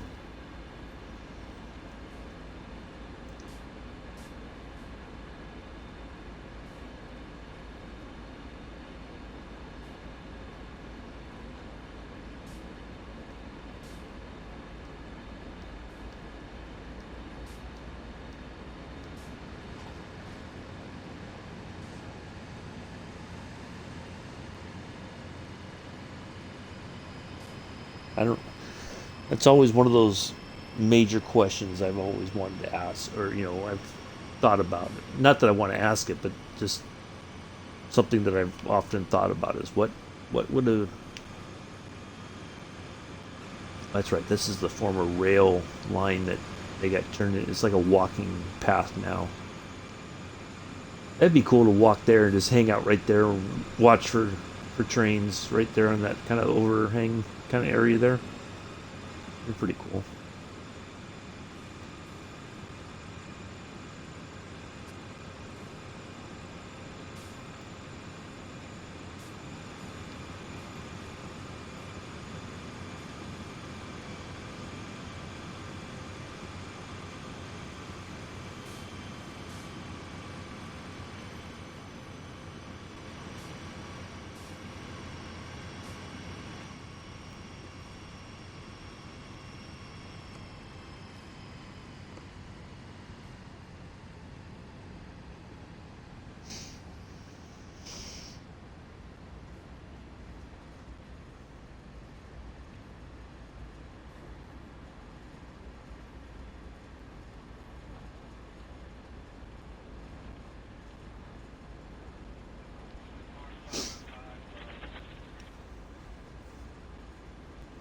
Oh, there's Amela. Hi, Amela.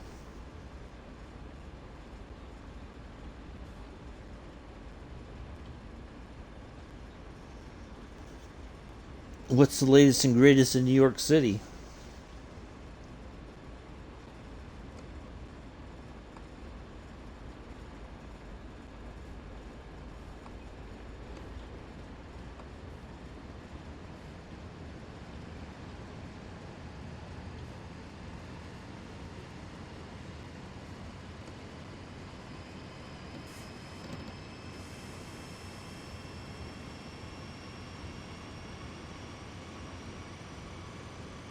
Although surprisingly, none of the 15 locals was a war bond. Yeah, I would have thought at least that. Although maybe that 761 that was there the other day is probably hasn't returned to Bellin yet. Uh, Maybe it will eventually.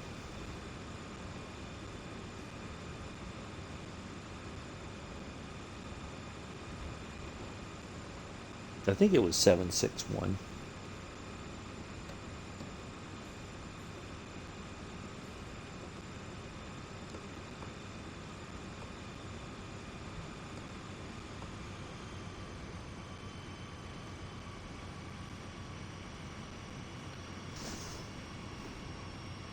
Yeah, that would be.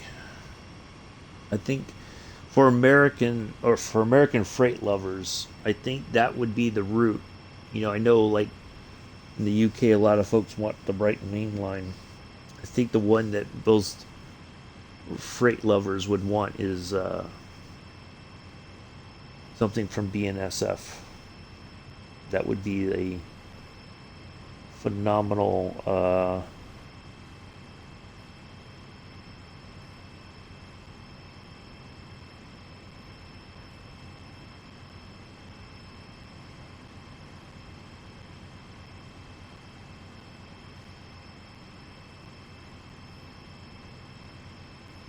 Let me pop in here to.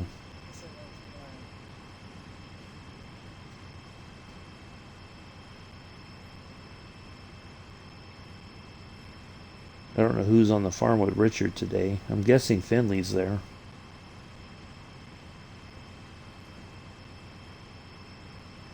Leave him a like.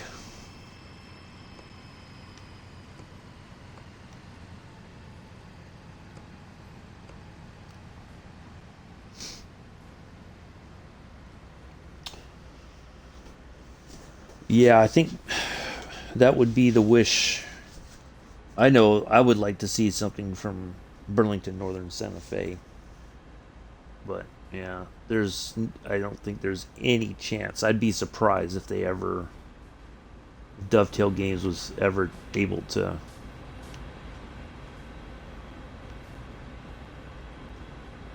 work that out, work out a deal with Burlington Northern Santa Fe for use of their intellectual property. Run for Cane Creek. Yeah. Yeah. I'm really looking forward to that route too, because we're going to get these AC 4400s in Union Pacific livery, which would be nice. And then hopefully, now this would be a cool thing. is if you could do a service here on Sandpatch Gray with a Union Pacific locomotive, and vice versa. Kind of mix it up. I think that'd be cool. I wish there was a way, and I do have to look. I don't know if it's possible. I'd like to see if there's a way to do a passenger service on Peninsula Corridor with the GP38 pulling the freight or passenger service. I just don't know if the brakes would match up or how it would work. It may not let me pick. I'd have to check that out maybe off stream. Maybe after this is over with while I'm kind of just chilling in Richard's stream. I might just try that just for the fun of it. See if I can make a service like that. That'd be cool. But I don't know how it would work.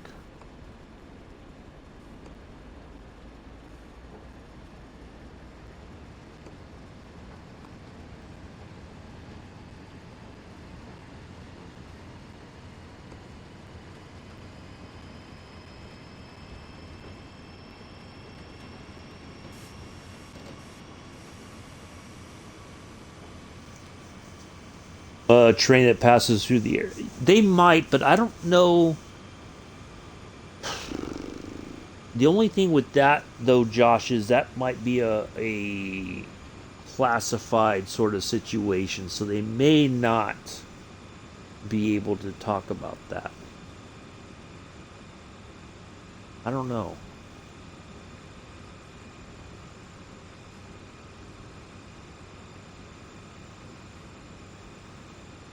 I'm not sure how that would work out.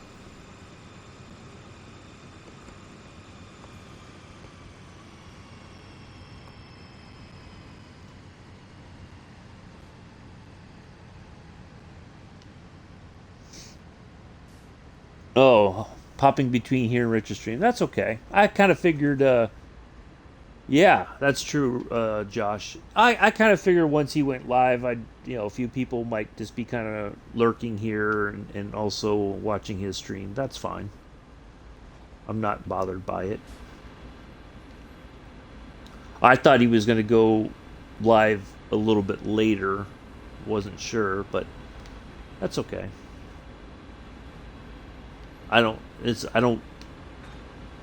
Wouldn't expect, even if Joe was live, I wouldn't expect that I would take that many viewers away from Joe.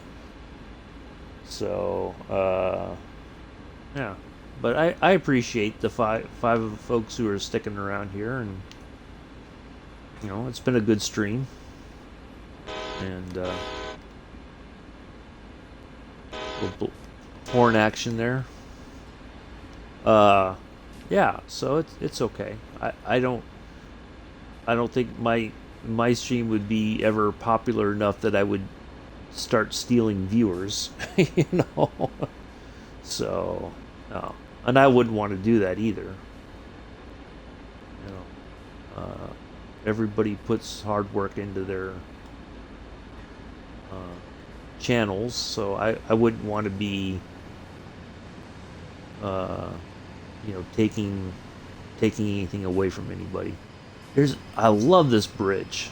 This is a train bridge, I believe, here. I don't know if we can get up high enough to see. Nope, we can't. That's unfortunate. But yeah, I think that's a train bridge there. That's what it looks like. We never see any trains pass over it, but I think it's a train bridge. I don't know. That's what it looks like, at least. I don't know, maybe it's just not in use anymore because it's probably pretty old. But, yeah, pretty cool.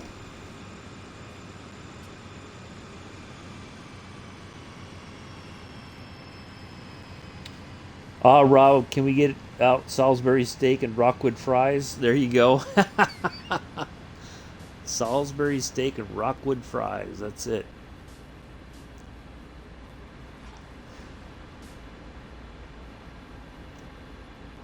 I remember, I think the first time, well, I wouldn't say the first time I had Salisbury steak, but the first time I remember having it, I don't know if they have them in the UK. They still have them, I think. They were called Swanson TV dinners. Basically, it was something you took it out of the box, you threw it in the microwave, and then it heated up. And one of them was, or Cumberland sausage. One of them was Salisbury steak, and yeah. So like, if my mom didn't feel like cooking, that was one of those things. And it had Salisbury steak. It had a little thing of mashed potatoes, and it also had a thing of like peas and corn. And then it also had, I think eventually they had even stuff that was like a dessert, like a little brownie or something like that.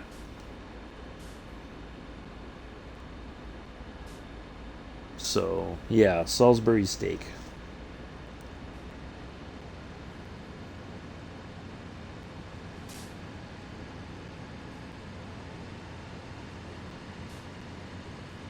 I remember that.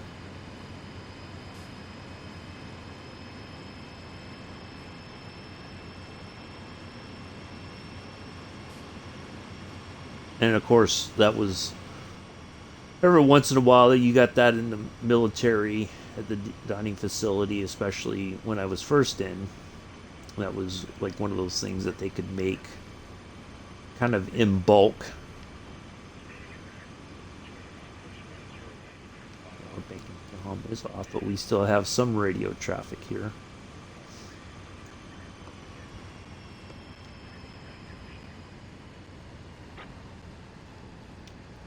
Salisbury steak, yeah.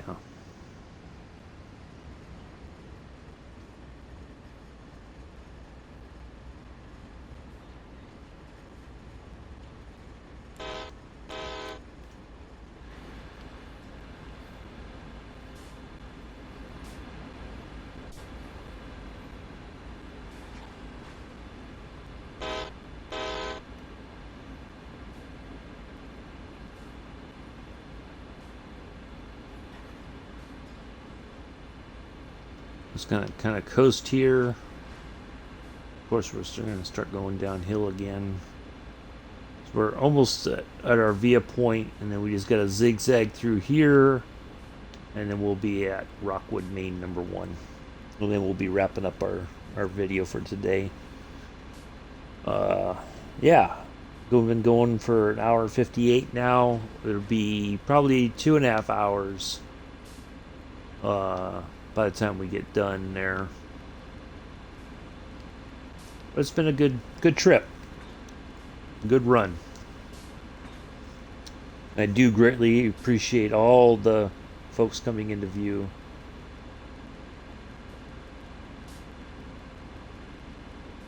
Oh, Pither's being honest in the in the chat. Oh, not mincing words, that's for sure.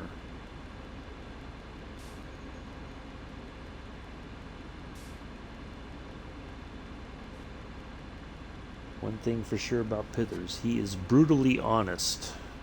He doesn't hold back.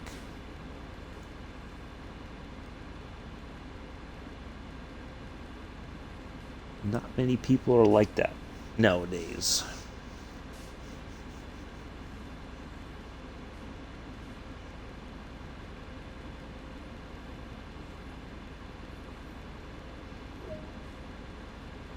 All right. There we go. 6.8 miles to Rockwood Main No.1. And there we are. There's our stopping point. And there's nobody else is there. There's nothing else in front of us. Matter of fact, we got a service coming towards us on the other line.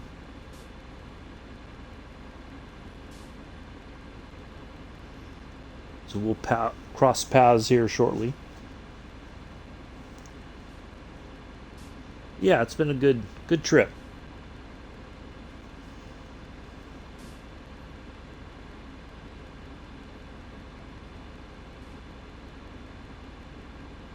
I may tonight, maybe about 5 o'clock, my time? Maybe. We'll see. But maybe I'll do one of the scenarios on the DBBR 101. Yeah. Because I did the tutorial yesterday, which didn't take very long to do, and it was kind of interesting how they told us about, using the RFB. You're already on the service, and then it was like, oh, you could stop the train right here, engage the off-B, go back underway, and then stop again, or while you're rolling, you could turn the off-B off. And no matter of fact, I don't think we stopped. We were just rolling, and they were just like, well, disengage. Like, it was kind of a strange thing that, like, I normally put OFB on when I'm at the station, before the service starts, but I just don't, because we're stopping, even if the stations are kind of spread out, I don't want to put the OFB on because I don't want to, blow past the station because I couldn't get the OFB to slow down in time.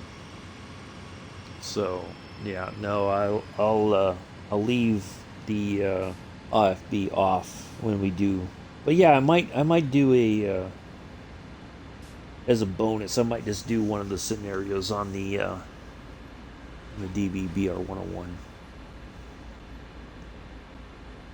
Hauptstrecke Rhein-Ruhr. I did check the other routes, other German routes. They do not have the DBBR 101 is not a layer that's added in after purchase, which I thought was kind of odd, because I would think that it would have been at least on Rhein-Ruhr, Austen, and Ruhr-Sieg-Nord, because it was a locomotive built after the reunification of Germany, and Rhein-Ruhr, Austen, I think, is maybe on a former part of the East German rail line. I think. Yeah, so I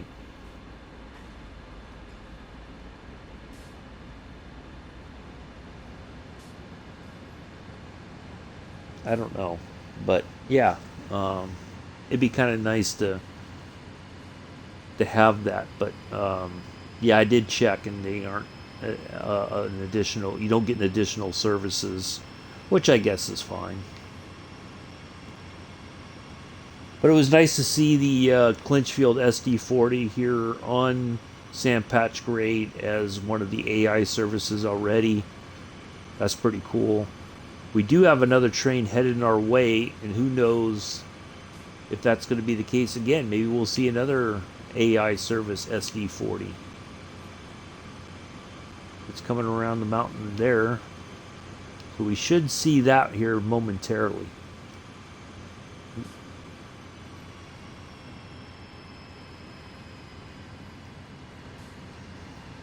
We'll see if that's going to be the case again.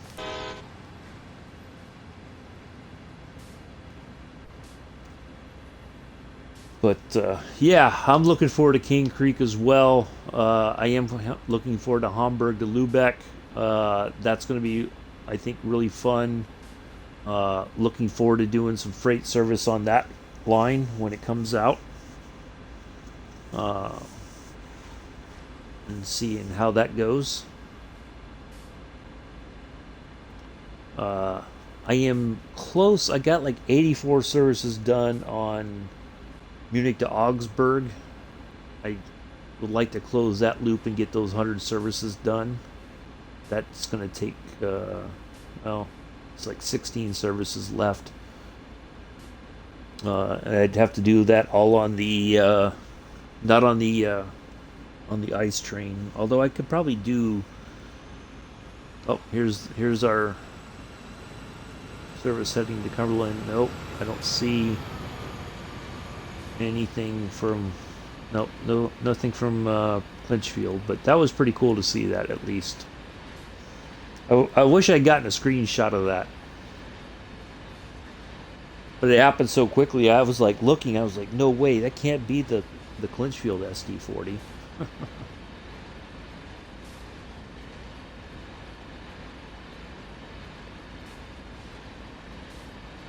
mean, there is a CSX SD. Well, I guess it makes sense because CSX runs Clinchfield now.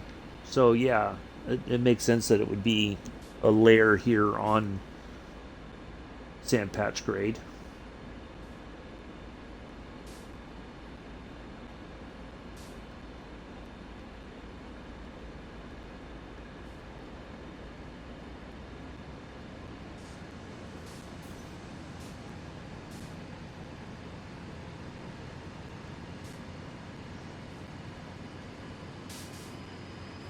So that was pretty cool to see. I really enjoyed that.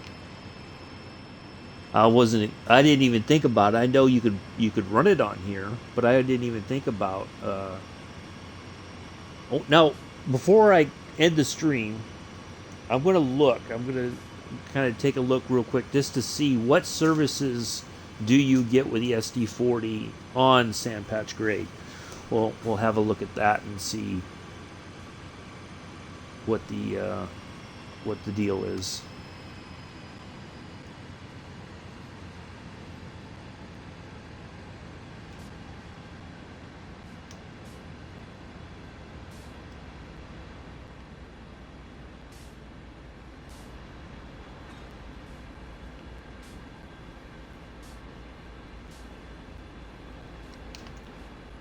So I do greatly appreciate everybody who's come in today, hung out, whoever's hanging out, lurking. Why did I open up that? I was meaning to open up this. Yeah, we'll take a look real quick we'll pop out to the menu and see.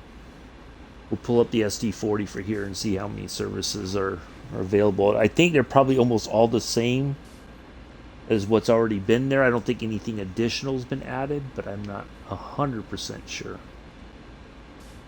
We'll find out shortly.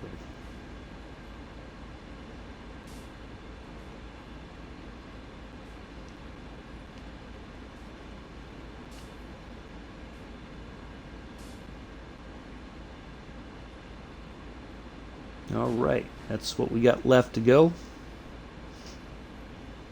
Yeah, it's been really enjoyable. Really nice to be back on Sandpatch Grade. It is a long route.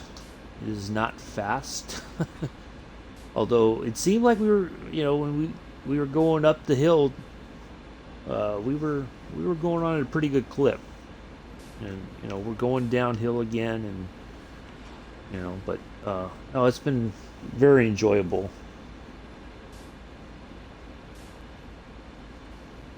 Like I said before, next time we're on Clinchfield, we are definitely going to run in the snow.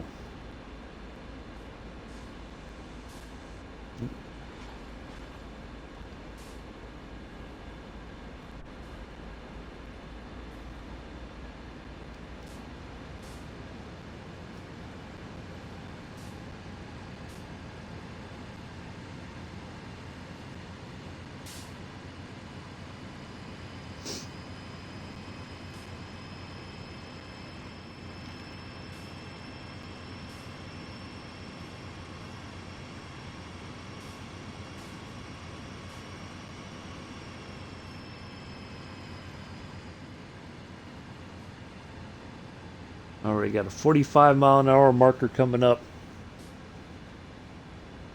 So I also looked if you look at the very beginning, so the length of the train was like 0.8 of a mile. So that's quite a long distance. So we should, it'll be 2 point something miles once we pass this 45 before the end of the train. Let's see, let's pause it real quick and we'll see if it's changed since we lost those two locomotives at the tail end. 0.7 of a mile. Alright, so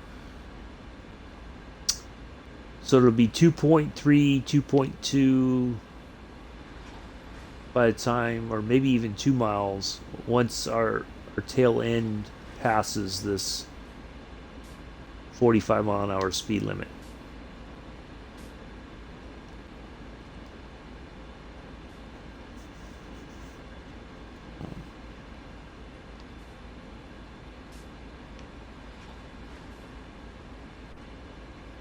Now see, it says 45, and then just up ahead we have one for 40.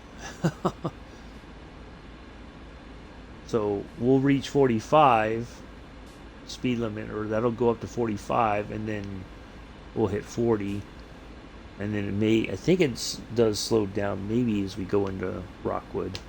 I forget. Well, we're going to slow down anyway because we are going downhill.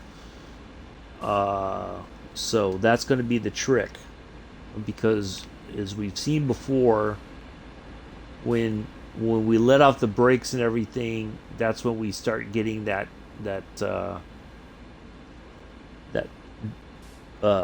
accordion effect. The cars behind us are all going to slam forward, which is going to inadvertently push us forward. And since we're going to be going downhill, we're going to suddenly jolt up a bit in speed, and then and we don't want, of course there's a red right there, so we don't want a chance spatting it. And as we get a little bit closer, I'm going to save the game just on the off chance that we run into any kind of hiccups. But we're starting to see the yellows, of course, because we're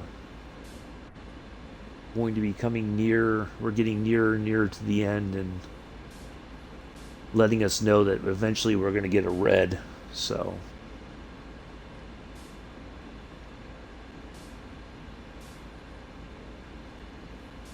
yeah, this has been good. So yeah, hopefully we're able to do a service on the DBBR 101 today, or not a service, but we'll do one of the scenarios that lasts about an hour or so, and then all right. So yeah, we're up to 45, and then we're coming around the turn here, around the curve. We'll see it go up to back down to 40. So I'm not gonna get on the throttle. We're just gonna kind of coast from here on out. We're under 2 miles to Rockwood Main No. 1.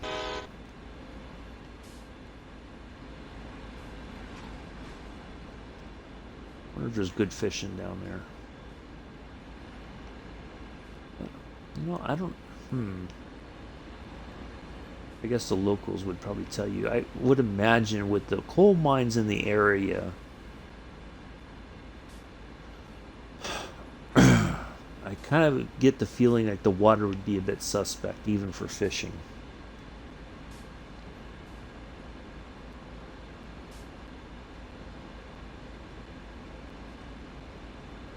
It's hard to say. I remember maybe at one point the fishing in the area was probably pretty good, but I don't know if it is now.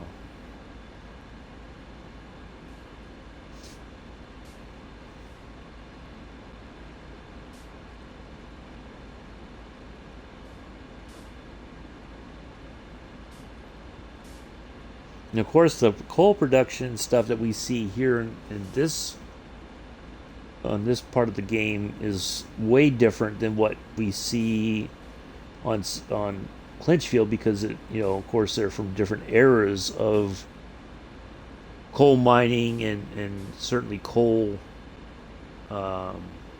transportation.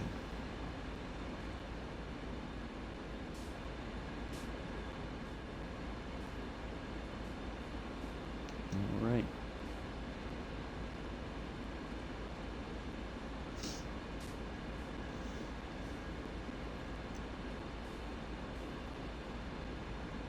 Maybe, because I do want to do coal loading on Clinchfield.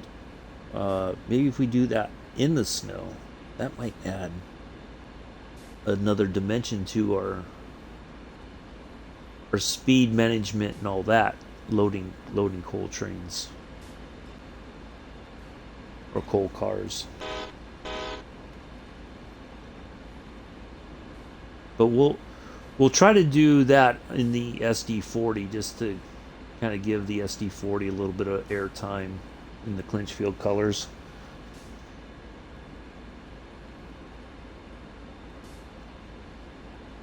and just see how things are.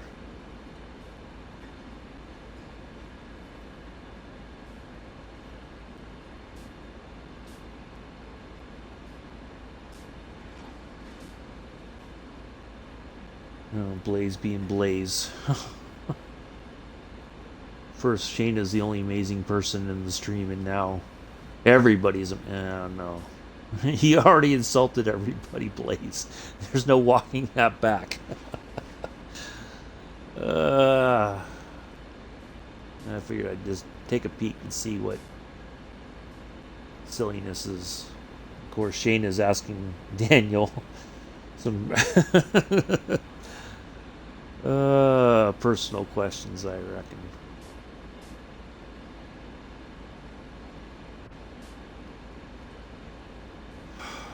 Columbo is in the chat, that's for sure. In Richard's stream. Not in our chat, no.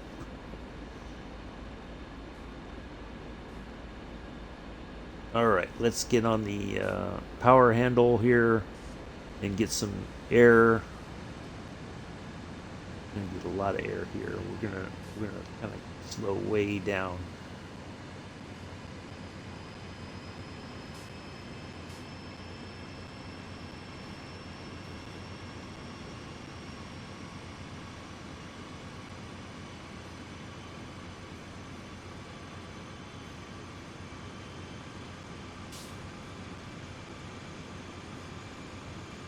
Oh, all right. Oh, hold on. Before we go any further, because I already have a feeling.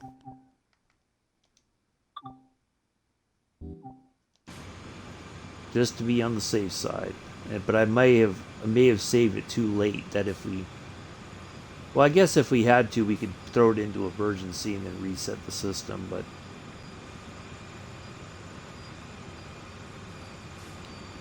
it's going to be close.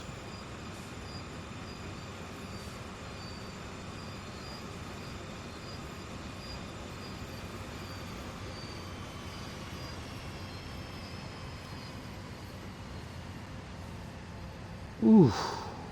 All right.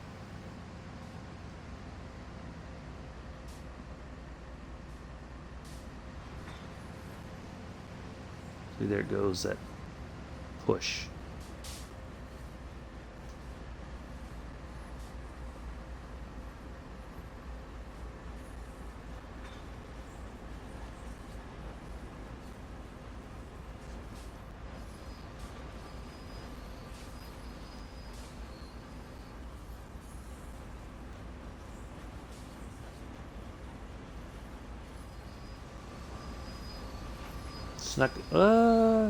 Not quite like a glove, but close enough.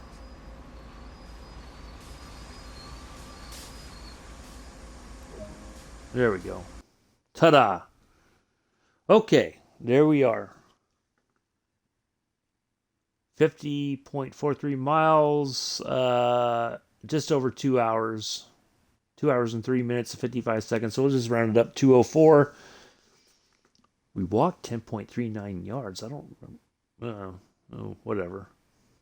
All right, so let's continue real quick, and we'll take a look at the SD40, the Clinchfield Railroad SD40. See what kind of services we get with that. But that was a good service, and we'll just kind of round it out here with this view real quick, just to kind of see what we get with it. So.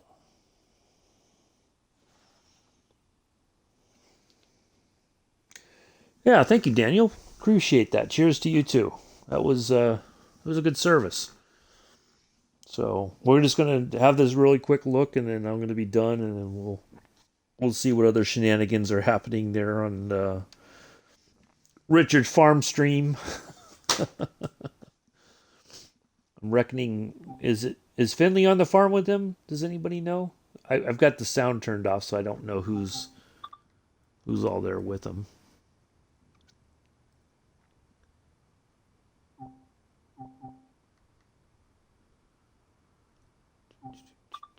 Timetable.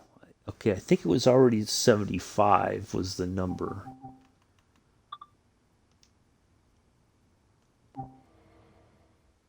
Yeah, so it's nothing new is added. You can just replay or play already established services. So you don't nothing new. But okay, so at least now we know. But anyway, all right. So that's going to be it. Thank you all for hanging out. Really enjoyed it, and I will see you probably this